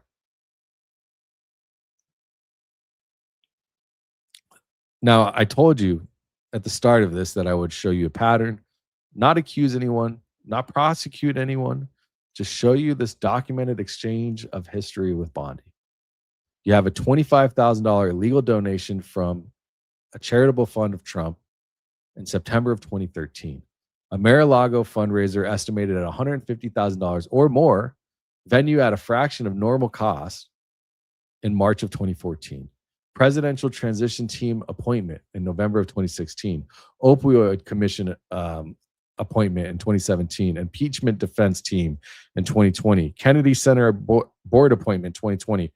Almost $4 million in Trump media stocks and warrants. Attorney General of the United States in 2024. Protecting Trump at University fraud review was totally killed. October 2013, a complaint files filtered from 22 to 1 from these victims. An early endorsement, for Trump passing over Marco Rubio in her own state. A national convention speech with "Lock her up." I love that. A national convention, literally her saying, "I love that. I just love it." Like, why would you like that? Why would you want anyone to say, "Lock me up"? A 30-minute Senate floor speech on the Biden family framing corruption allegations, which, I'm not here to speak on that. There's a long history of FARA criminal enforcement gutted on day one. Zealousy advanced the president's policies memo. Pausing the Pfizer investigation. Removing career ethics officials. Firing J6 prosecutors. Personal signature on the Qatari plane approving a $400 million gift from her former client, Qatar, as a foreign agent. 8 years of silence on the Island Guy files. Now, as Attorney General, 0 co-conspirators have been charged in the United States. Files have been mishandled. Yeah, we've seen Leslie Wexner and what's going to come of that? Anything? Survivors have been exposed. Maxwell moved to minimum security prison. Speaking of Maxwell, let's just go right back to Jesse on Fire's video. Let me find it real quick. There is a world. Check this out. That I would never live in. Let me refresh this real quick. There is a world. He shows this right here. And I hadn't seen this before his video. Let's see if I can find it. Yeah, right here. Here we go. This is kind of crazy. Check this out. Maxwell appearing before the images, the side-by-side of Ghislaine Maxwell appearing before in a congressional hearing via video, right, with her lawyer. And that was on February 9th. And people did the facial comparisons. Even plastic surgeons have stepped up, all types of people, and said, that is impossible for it to be her. But I did not expect them to get this sloppy, or maybe they're disclosing because we don't know. I don't know if you guys have seen this yet. Maybe you filmed this, if they're part of it. This. They want us to know, just like that's exactly right. They absolutely want us to know. 100%. They're now disclosing that there's aliens. There's no such thing as aliens. These are demons. I mean, these are demons. Like, these are demons for sure. I don't think Jesse, I haven't had this discussion with him in regards to how he feels about aliens versus demonic entities. I personally believe that aliens, as they call them, are just demonic entities. They're not actually aliens. They might be different gods. If you take the Bible literally, and it says basically like Israelites are, I am your God, your one true God, of like the Hebrews or the Israelites or whatever. I don't know the specific the line in the Bible, but if you take it literally, I was reading this thing about taking the Bible literally, and if God is the only God. And actually, if you take it literally, apparently there's more than one God, but he is our God, my God at least, the God of the Israelites. It's not, and we've had this conversation on this channel, it's not about one land piece, one geographical location when it's to the Israelites.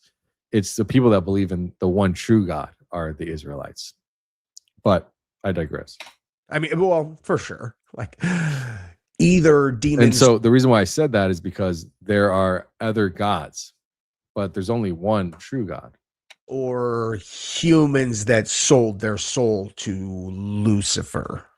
Call them what you want, you know, equally likely to eat your baby. All right, so let's watch this thing and we can all laugh together at the absurdity of the current state of the world.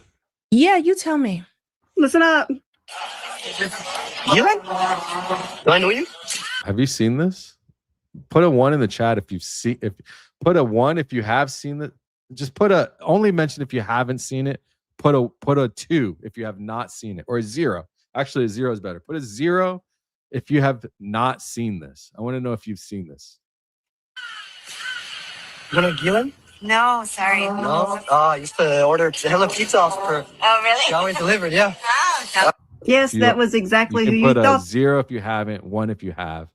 If you have seen that, I didn't see it until last night. that was. This is Maxwell. If you look at the woman in the video, it's the same woman. When he said her name, she actually looked. Same bridge of the nose and same spacing in the teeth. Even AI says, Yeah, you tell me. listen up. Gillen? Do I know you? You know Gillen? no, sorry. No? I used to order Hello Pizza off per. Oh, really? Always delivered, yeah. Oh, Yes, that was exactly who you thought that was. This is Maxwell. If you look at the woman in the video, it's the same woman. When he said her name, she actually looked. Same bridge of the nose and same spacing in the teeth. Even AI says it's the same person. The guy with her in the video is her brother. How? Okay, here, let me just ask one question because I actually hadn't thought about this until just now, which is extremely embarrassing. Are we sure that that's not AI? Because the person in that video is like either Ghislaine Maxwell or a doppelganger on a level that seems impossible, right? Now, again, I think most likely it's her and they did this on purpose and they're the ones who put it out. And in addition, he goes and explains, like, when you're essentially what he says, and I've learned about this as well, is if you're doing things that you know, at, like, say you're an elite and you want to get away with something like serious and all this, you have to, according to what I've heard and read and seen, they have to actually somehow let people know that the he admitted the video is fake, the guy who made it. If you can put a link, I let people put links in here. I'd like to see that video. But that's kind of crazy if it's true. I mean, why fake that? I mean, maybe I guess I could see a reason to fake. So that's good to know. If I see people in the chat, that's a fake video. Good. I'm glad. But either way, how do you explain this?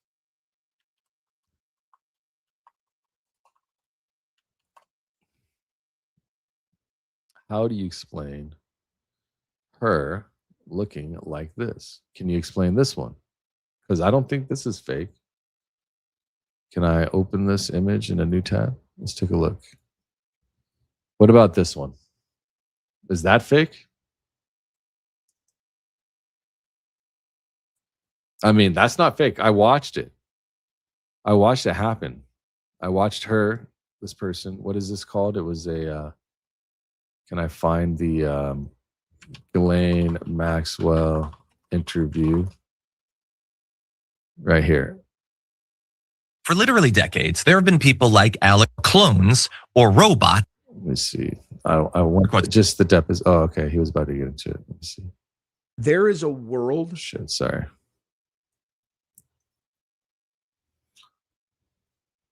Can we get to this point?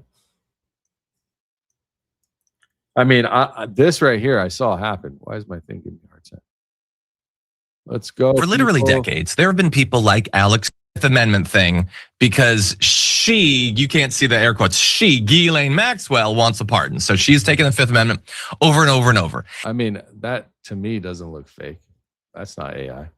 So either way, I mean, one might be fake and one might not be, but if one is not fake, then where's the other person? Because obviously that's not her. No, it's not her. This is not her, man. I don't care what anybody says. That is not her, dude. Look at this. Seriously? Come on, guys. Oh, no. I didn't want to open the link. Open image in new tab. Let's see. Yeah, I mean, I don't know. The nose and the ears. Have you guys seen that video? There's a dude that breaks this down. The disturbing illusion, and he does a pretty good job.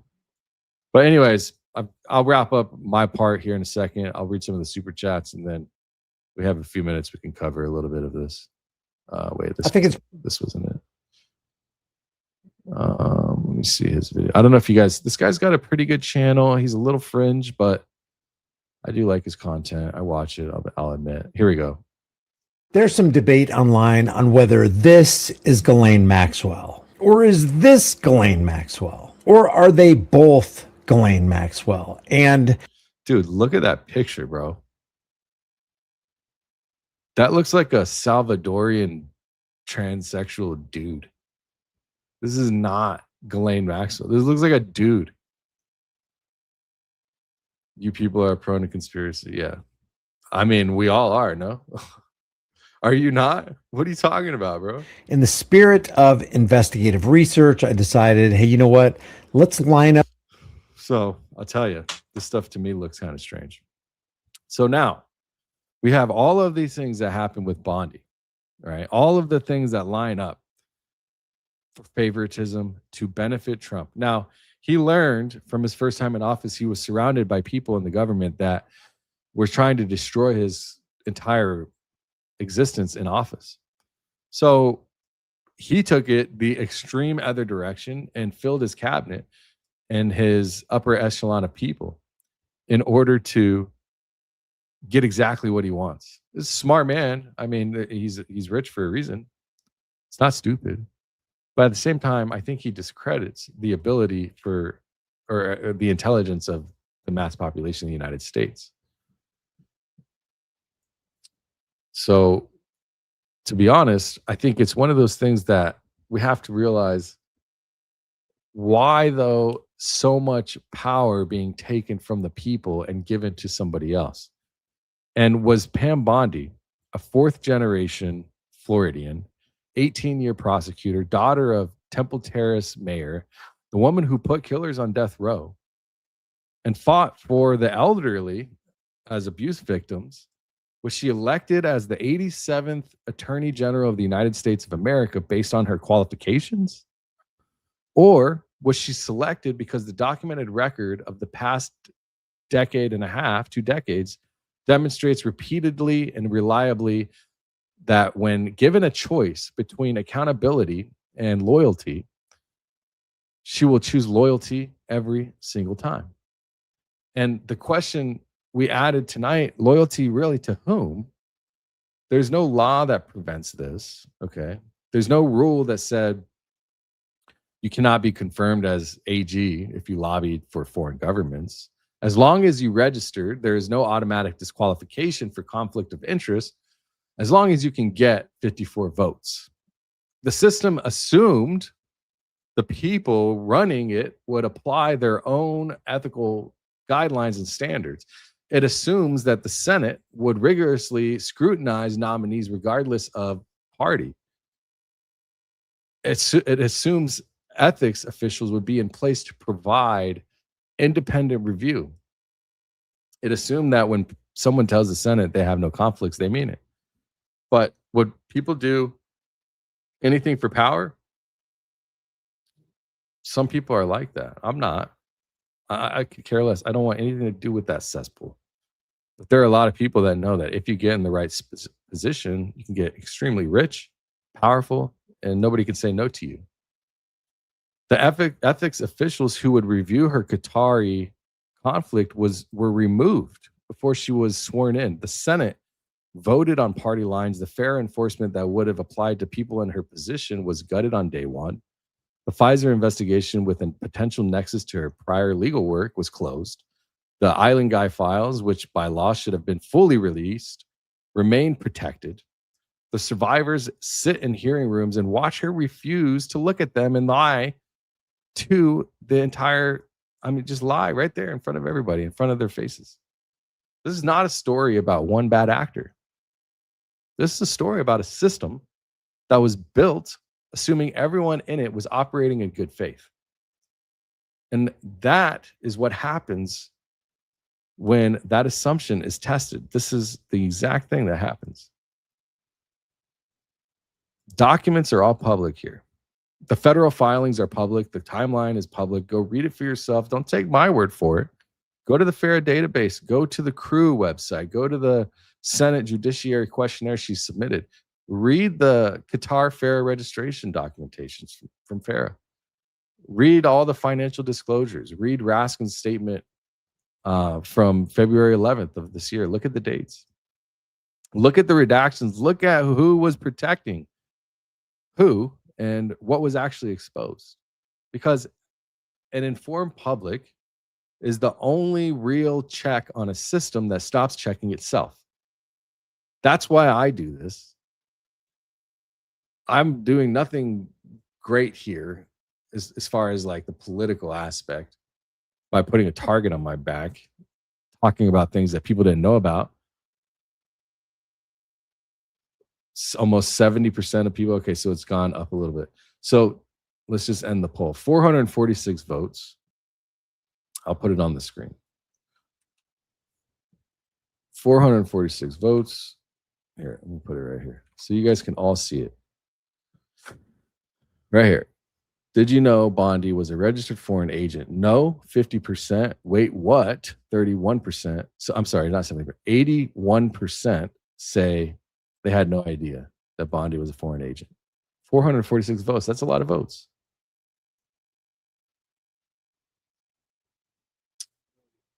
So I'm not here to tell you what to think, but to make sure you have the information to think for yourself. And also to remind you that this is your country. This is my country. This is our country if you live here in the United States. The law is supposed to apply to everyone. Like, look, I've said this before, I think, because I've had this conversation. Someone said to me, now, when it comes to political government employees, I see this differently, but like TPUSA and like, you know, Charlie Kirk, some of the people that have their companies inside there, someone asked me, they said, do you really think that they should be held to the same standards as all of us? And I said, well, yeah, but I also understand that when you do powerful things for powerful people, I can understand a favoritism or lack of oversight. Unfortunately, that's the way the world works. I can understand it. Is it right? No. But I can understand it. I can see why Tyler Boyer and Jake Hoffman would get federally indicted and then pardoned. I can see why. I understand it. Is it fair? No. But it's all of our jobs to enforce the truth to be upheld. The only reason why we even seen so much of these files is because we kept talking about it. So that's your Dankster Debrief. All the sources, I'll try to put more. I have all of these links and stuff. I need to build a website for myself that has everything I talk about each video. I think it'd be great to do that. But in my description, there's more information, and I'll try to put some of the sources and links and stuff that actually work. Let's get to, there's only a few super chats. We got Gifted by Keats, and then we can spend a little bit of time if we want going through some of the other things here. I'd love to read some of the other comments in the chat as well that aren't supers, but Sean Hedman, 8704 499. Thank you. Curious as we follow and learn new info about politicians, FBI, files, Charlie Kirk. What are we to do? Seems overwhelming and no consequences. Yeah, there's this thing. Again, I encourage you to go watch Jesse's video from yesterday. It was really good because he discusses why they put things in our face and there's no consequences. And it's this, like, the more angry we get and the less that they do creates this like immorality effect that makes us feel like there's nothing that we can do. So it's like think about it like this, like a thermometer, and the higher up the heat gets, but you never get a fever. Eventually, you'll never worry about a fever no matter how hot your body gets. You see?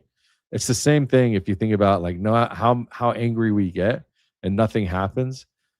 Over a certain amount of time, your morality of will things ever get done just turns to zero, and you just stop getting angry. So it's this loop of nothing happens, get angry, nothing happens, get angry, nothing happens, get angry, and then ultimately the goal is to just stop getting angry. That's what I think that's a good explanation of how this works. Thanks for the super chat. Brett, good to see you. $4.99. Ballard Partners, Robert Wexler, former congressman and major Boston supporter and company managing partner Tel Aviv office. Just saying. Yes. There's a lot of people involved. It's not just who I've mentioned. There's so much. The government is overrun by a lot of this. Most of it. I mean, the whole thing is just completely overrun. So again, it falls back to, can we do anything? I don't see anything that can be done unless it's an overthrow, which I'm not encouraging. I think our lives would be a lot worse under an overthrow. But also, how much can we take? All I got to say is, if they come for the guns, do not give your rights to bear arms up. Do not. As soon as somebody does that, we're all in a pot of hot water. We have to make sure we keep our amendment, or our right to bear arms, because it is exactly the reason why is because it says it in the Constitution. It's not about going and just randomly using it. It's about keeping it so that if we get a tyrannical government, which I don't think we have one just yet, but if we end up with one, we have the ability to defend ourselves. If not, if we don't have that, then we're done. We're done. I'm telling you. So we have to be careful with that and not let that escape our mentality. And we have to exercise it. If you don't have one, go and get a firearm. Exercise your right to bear arms, because the less we exercise that, the more likely they'll try to take it away. The less people that have it, the more likely they'll give us something, an excuse, something to take it away. Thank you. Marty, ML Marty, $2. Really appreciate your work. Thanks. Thank you. Appreciate it, ML Marty. New member, Jewel Holstad, 5627. Welcome to. So make sure you come on Fridays for members only live streams and check out the database. And Pete, hey, what's up, Pete? That is most certainly a wood chipper, Danks. Yeah, that's a wood chipper. I just closed that screen, but full of effing alligators. That sadly is what I first thought when I saw that a week back. Yeah, sharks, alligators, you name it. Have you guys seen? So I had family, and thank you for the super chat. I wanted to show you something. Ryan Matta made a really great clip yesterday. I think it was yesterday. It's 9 minutes, but I do want to show it. He talks about how Boston. Okay, so this is regarding Mexico. So if you haven't seen Mexico cartel leader news, we got It's Just Zero with the super chat. If you guys haven't heard about this, yesterday there was this. I mean, it's still going on. This is the AP. My family, my in-laws are in Mexico. My wife's Mexican, and they were in Jalisco, flying out of the airport at 6:30 a.m. And then by 8 a.m., the airport got taken over. And I'll show you some of the stuff that happened, and I'll show you what's going on. Prakash Patel basically opened his mouth, and in Guadalajara, Mexico, they ended up, the Trump administration, they sent 19 black ops, whatever, military to go in there and take out a cartel leader for Jalisco. And they were successfully able to do that. Also, Ryan Wedding, some guy that we had never heard of, was another leader that was taken out. And Kash Patel had bragged about it. And it started this whole fiasco. And Ryan does a really great job of talking about it. So I do want to show it. But let me read the super chat. Everyone who can afford it, let's show Dank some love. B and DDoS his super chats with 99-cent super chats to show respect. I appreciate you, bro. Thank you. $1, it's 30% more if you pay on an iPhone store. I'll put the scrolling ticker down here. But yeah, it's 30% more if you do it on the App Store. But you can join for 99 cents. There's different levels too, but I appreciate that, bro. I'll be here day in and day out. I'm putting content out every day now, trying to at least.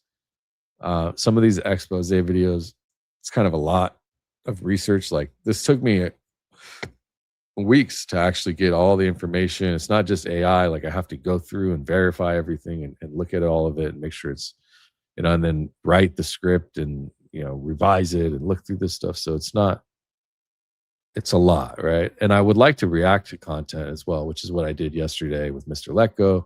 We had a great time yesterday, and I will continue to mix it up, but also talk about some of the more important stuff, because I think that it's good to have a good time, but also stuff is all important, right? Thanks, bro. I appreciate you. What do we got? Anybody in here? What does this say?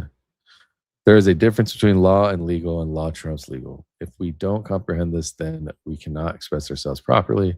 This is the solution and holds them accountable. Absolutely. Thank you for the super. Hey, what's up? Long-time member, dude. Haven't seen you in a while. What's going on? I think this is my first member, actually. I could be wrong, but I'm pretty sure it's my first member. Good to see you. Thank you for that. They're showing one pic of Special Forces soldiers, and they didn't go to Mexico. That pic was taken in 2019. They're posting ish. That didn't happen. All right. Let's take a look at this. Mexico Civil War that's breaking. Let me see if I can do this better somehow. If I can get a better way to look at this. Oh, I could download the. We got breaking news on the Mexico Civil War that's breaking out right now. Legendary journalist Oscar Ramirez is on the ground, boots on the ground. He's got an info on some shit that nobody else fucking has this story yet. But we're gonna break it all fucking down. It's gonna be a long one. He does a really good job of breaking it down and explaining what's happening. Forgive me for the language, but I think he does a good job. And I don't know as much about this, but my family was down there, and then Brandy from the Brandy and Billy show were also down there. I haven't heard an update, but you're gonna enjoy this. Operation between special forces and the Mexican government, but the one that led the operation was the Mexican government. So there's already a confirmation that they already came in here and took out, El Mencho from the CJNG. So just to sum that up, Trump used the Delta forces. 19 fucking soldiers went in. These are the most baddest ass and the most elite of the fucking killers. They went in and they just took out the head of the Jalazo cartel, fucking decapitated him, killed him, right? And why didn't they arrest him and bring him in? Because this dude fucking knows too much. He knows too much, and he's bought off too many fucking politicians. So the dude had to fucking go. So Mexico basically greenlit this. Now, big picture, nobody was supposed to find out that Trump actually sent in our Delta forces. We were supposed to let the Mexican government claim that they fucking did it. But a few weeks ago, Kash Patel opened his big fucking mouth and started bragging about how we sent in fucking troops into Mexico to go fucking get these dudes. And it all fucking broke out. So now hell's fucking breaking loose. So now that the fucking cartels are finding out, hey, you allowed the United States government here to come in and kill us, we're going to fucking set up narco blockades and basically burn this fucking city to the ground. So it's fucking all hell's breaking out. Fucking it's crazy. I got a lot more to say about it, but that's kind of the gist of it. Now let me fucking go on this rant. Tell you who's really behind this shit. So they're literally getting, this is an American tourist area, and they're getting them, and just pulling them out of the car. Luckily, I don't know how many Americans have been killed, if any. I haven't checked the news today, but lighting cars on fire, their passports, their vehicles full of clothing and all this stuff.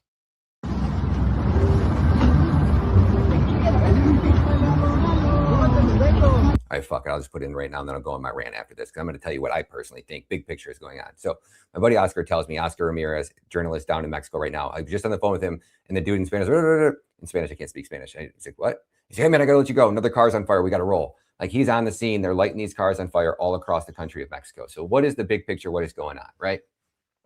So when Trump took office, right, we have our politicians, our CIA intelligence agencies, they know all the dirt on all the corrupt politicians. Our government, obviously, when the Sinaloa cartel's wife shows up to her court date wearing a Star of David necklace, we control that shit. They know it. We know it. They were using, Israel gave the cartels Israeli spyware, and they were letting the cartels use Israeli spyware. Okay, How so crazy we know is who that? all the cartel members, all the leaders are. Well, the nastiest one of the Gelasso cartel. I'm going to let this keep going, but I'll read the super chat. What's up? It's just Zero again with the $10. At everyone, get off your wallets and hook a brother up. Thanks, bro. It's not necessary, but I appreciate it. This content is vastly more valuable than anything you will get from mainstream media. Danks is the GOAT. Hook a brother up 100%. Thank you, dude. I appreciate it. I'm here. It's all good. I appreciate the love. And all we can do is share this, like and subscribe. Like, if you can't, you don't have to pay anything. I appreciate anything that comes in. But the best you can do is like, subscribe, share. That pushes it out.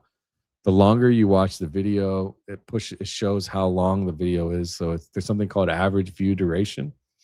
And the longer you watch it without changing anything, as long as it's not on mute, you can turn it down, whatever.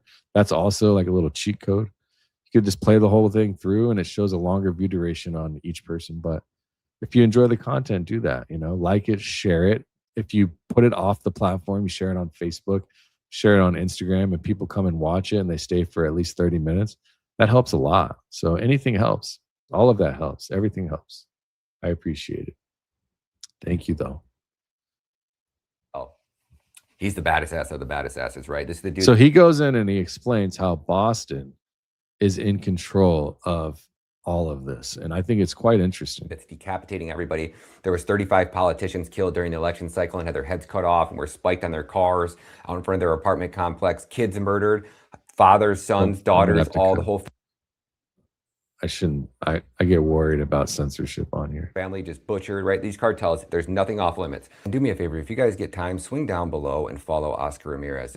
So this dude is literally out there on the ground in the middle of, like, live on X, out in the middle of this happening in the war zone of the cartel. Just literally, they stopped a whole carload or a whole street of people in Nayarit, and they lit up just lit cars and people on fire, from what I heard. Literally one of the last legit, real fucking journalists left in the fucking world. He's the only one.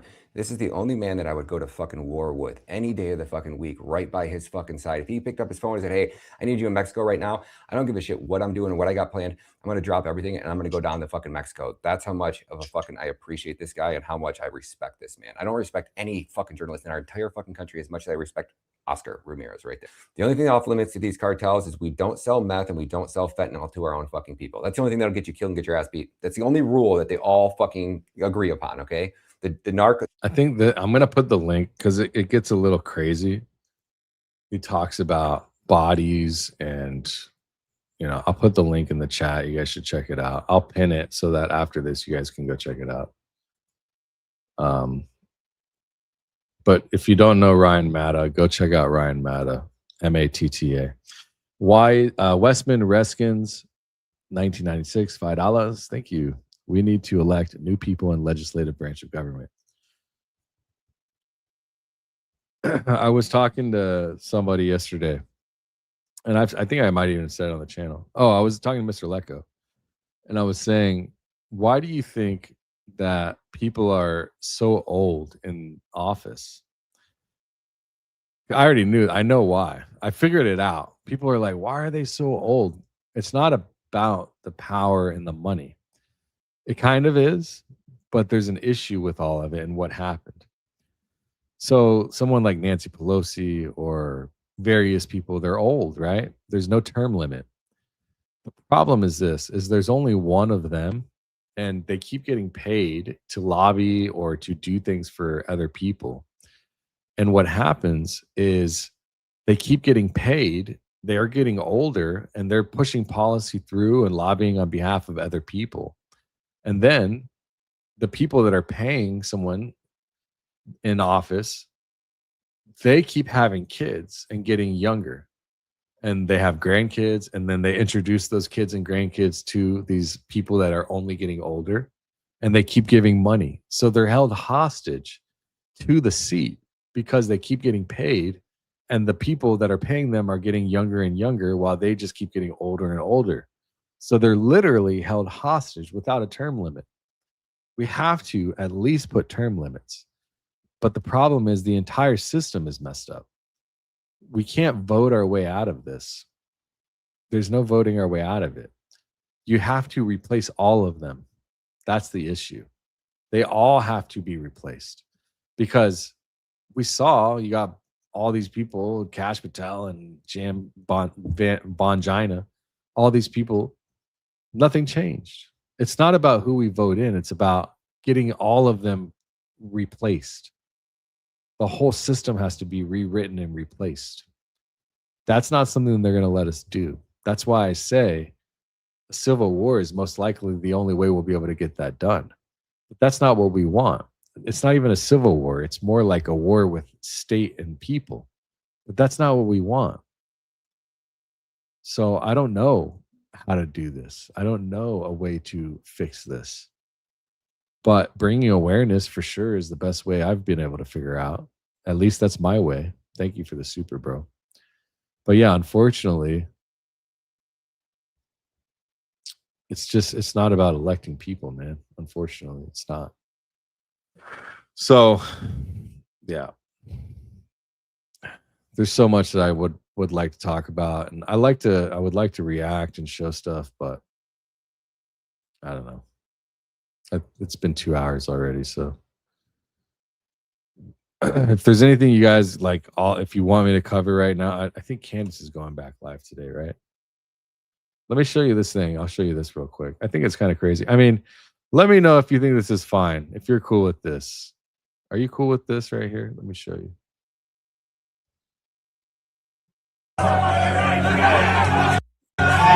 So he's celebrating. Can I? Oh, I can't download it.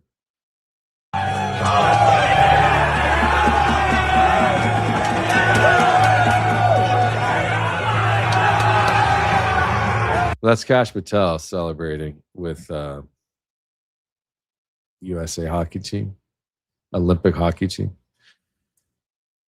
That was on the 22nd that it was pushed out, 24 million views. And he responds, for the very concerned media, yes, I love America and was extremely humbled when my friends, the newly minted gold medal winners on Team USA, invited me into the locker room to celebrate this historic moment with the boys, greatest country on earth and greatest sport on earth. Need I say less? I don't care about this, but if you're leaking private security information, hiding and redacting and actively protecting files that need to be released, taking private jets, having your girlfriend, that's not even your wife, sue people for talking shit on her, I don't think this is a good look. I don't care. You know, you can have and whatever, drink, but at least have some decorum, bro. Have some decorum, man. It's just cheesy, dude.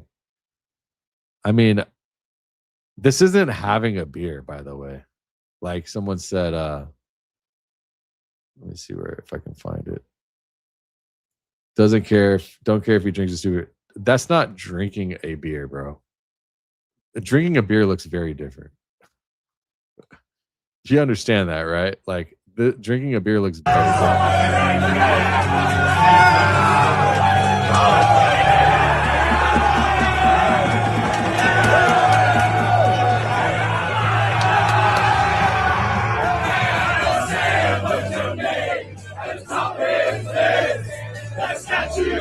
Drinking a beer looks very different. Okay. So, yeah. Anyways, I appreciate it. I'll see you guys in the next one. Thanks for tuning in. I'll either release a video or I might cut some of this up into shorter clips for people that weren't able to stick around the whole way through. And we might do another live tomorrow or not. Maybe just resume some videos. But it's good to see him win. I'm happy to see that, right? The only thing is, though, is that we are literally in the middle of starting a war in Mexico. I just feel like there could be a more important place for you to be. That's my opinion. I mean, you can celebrate from wherever you are. But remember, the same person that pawned off the Charlie Kirk assassination case on a state, same person that leaked private information because he wanted to brag about getting Ryan Wedding, the cartel leader, when the country of Mexico was supposed to claim that, the same person that said, we'll see you in Valhalla, brother, you're going to get picked on by me, dude. And you guys can say whatever you want. But I think right now, bro, you don't get days off. You don't get days off to do this. That's my opinion. You need to be making sure that this country stays great. And from what I've seen, he's done very little to do that. I don't know. I could be wrong. I'm allowed my opinion. I'll see you guys in the next one. Thanks so much.